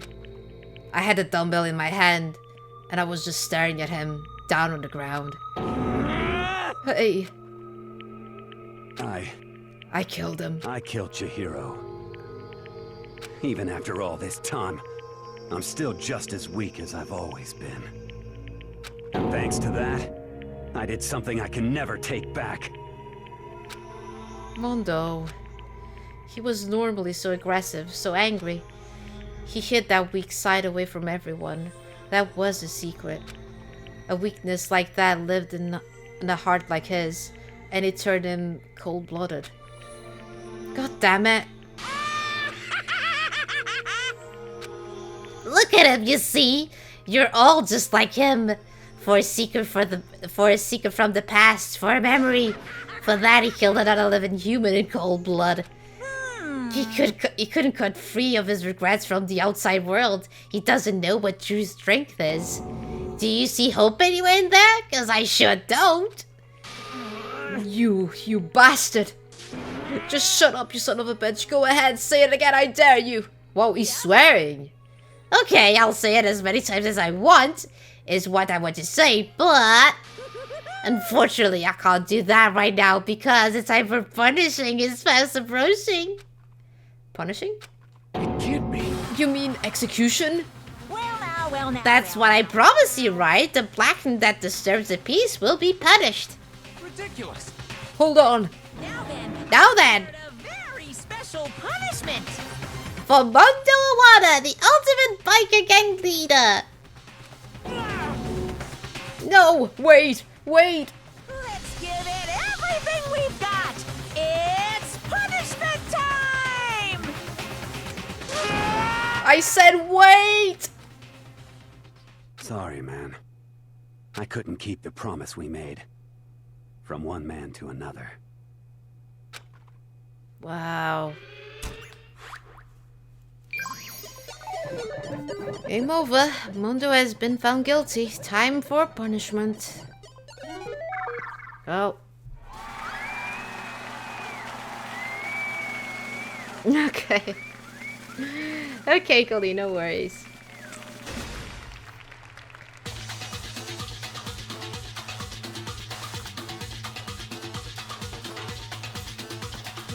What a cute with Mondo's hair as well.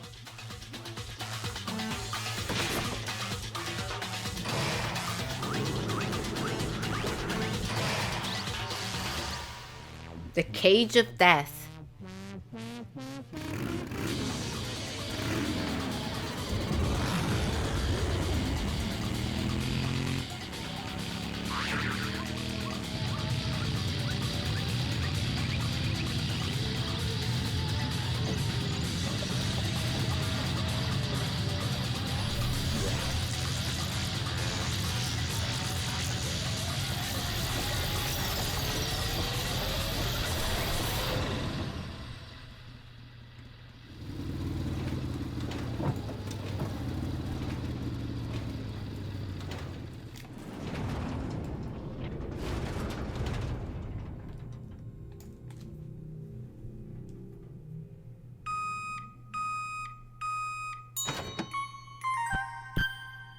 Yeah, he became butter.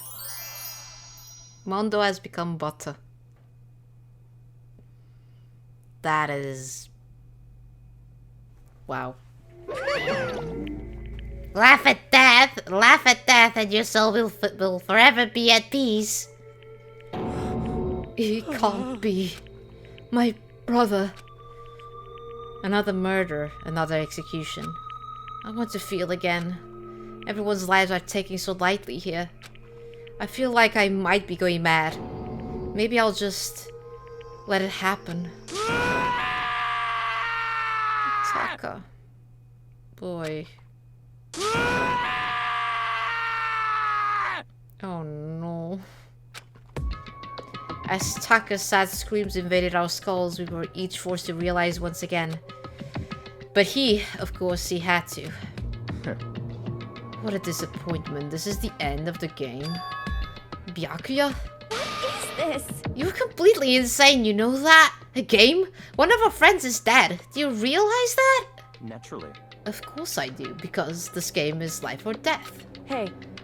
I don't have anything to say to you. I don't have a response except that... However... I just don't understand why. Why did you go out of your way to disguise Mondo's crime? What? Why? Isn't it obvious? Because it made things more interesting. His voice was calm and motionless, like a voice of death. It chilled me to the bone. Last night, when the murder took place, I was in the library as usual. Honestly. So, you ignored the nighttime rule, too? That rule never mattered to me. I don't recall agreeing to it. There is nothing to be done. Well, I don't particularly care. Please continue. The night grew late, and I decided to return to my room, which is when I stumbled upon him. I spotted Mondo coming out of the girls' locker room. After it gone, I looked inside and saw the corpse. What? You mean you actually witnessed the murder? He was such a fool. He didn't even have the slightest idea that I'd seen him. Well... So you're saying you knew who the culprit was from the very beginning? That's right. Indeed. But if that had been the end of it, how boring it would have been. I mean, what a waste of time to have the answer revealed right at the beginning. Which is why I decided to lend a little helping hand. I thought it would liven things up. You did all that to liven things up? I see. So after hearing about Genocide Jack from Toko, you decided to use that to create the fake murder scene? But damn, man. If we hadn't figured out who really done it, you had been dead too, right? Well, obviously, I would have revealed the truth before it reached that point. Of course. Byakuya turned and looked me in the eye. I could feel his sharp eyes piercing into me. Thanks to a certain remarkable someone, it never did. And I was able to perform an interesting experiment. Once I do decide to become blackened, I know now who I'll have to watch out for.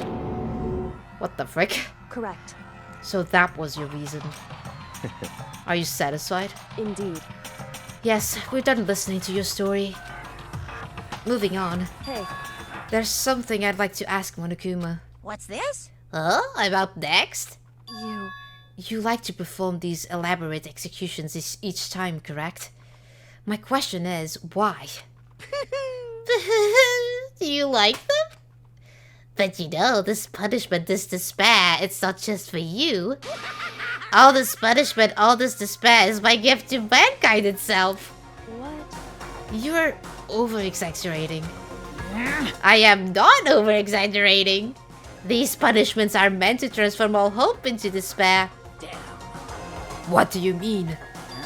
Mean? Mean? Mean? What the heck? Mean. Good grief, I don't understand why you have to pick apart every little stupid thing. Whatever, it doesn't matter. In the end, I'm going to stand alone as Victor, and then everything will be revealed to me. Ooh. Ah, the noble son of a noble family. Truly, you understand me. I think this is the start of a terrifying friendship. That's enough. Shut up, I would never stoop to the level of a childish criminal like you. Let me just say this. After I've achieved complete victory, you're up next. I'm going to find you and kill you, understand? In the name of my family. In the name of the Togami family, for which victory is a foregone conclusion. You're getting a... Oh, you're so cool. It's like you're the main character of a video game or something. No trash mob for you. I swear, whatever it takes, I will kill you. Timpa, sounds like someone needs a nap.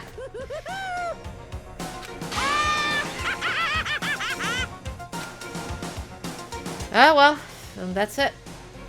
Monokuma's laughter peeled across the courtroom and the curtain closed on the case of Chihiro and Mondo. But I knew that wasn't the end. The killing game will still continue, because the mastermind wouldn't let it end. For those of us who were still alive, our worst fear and despair kept on multiplying. It was the kind of despair that felt like a blind puppy in hell had more of a future than us. All of our courage, our effort, our friendship, it felt like it amounted to nothing at all. It was the worst kind of despair. Well, anyway, like I was saying, this is a pretty good spot. Yeah, a really good spot. Anyway, isn't it amazing how that girl went and killed someone before things even had a chance to get boring? Once things really get moving, it'll be like a roller coaster. There won't be any stopping it. Fear and despair charge forward at a speed nothing can hope to match. But I must admit, I'm disappointed. I went to all the pain and effort of making you part of the group, and you couldn't play your part. You do remember you were supposed to make the first move, right? Well, no biggie. Nothing we can do about it now. So just do your best to make things more exciting from now on, okay? After all, that's what everyone wants to see. There's one thing I'd like to ask you. As long as you don't want to know my measurements, fire away. Who is it? The 16th high student. The 16th high school student, I mean. Ooh. My, you really took me by surprise there. I know I said you could ask anything, but... Yeah, there's a spy among us, Supersonic, yeah. Super denied, ultra denied, demonic denied. Because you see, that's my ace in the hole. And nobody'd be dumb enough to reveal that, right? No matter how close they were to their friends.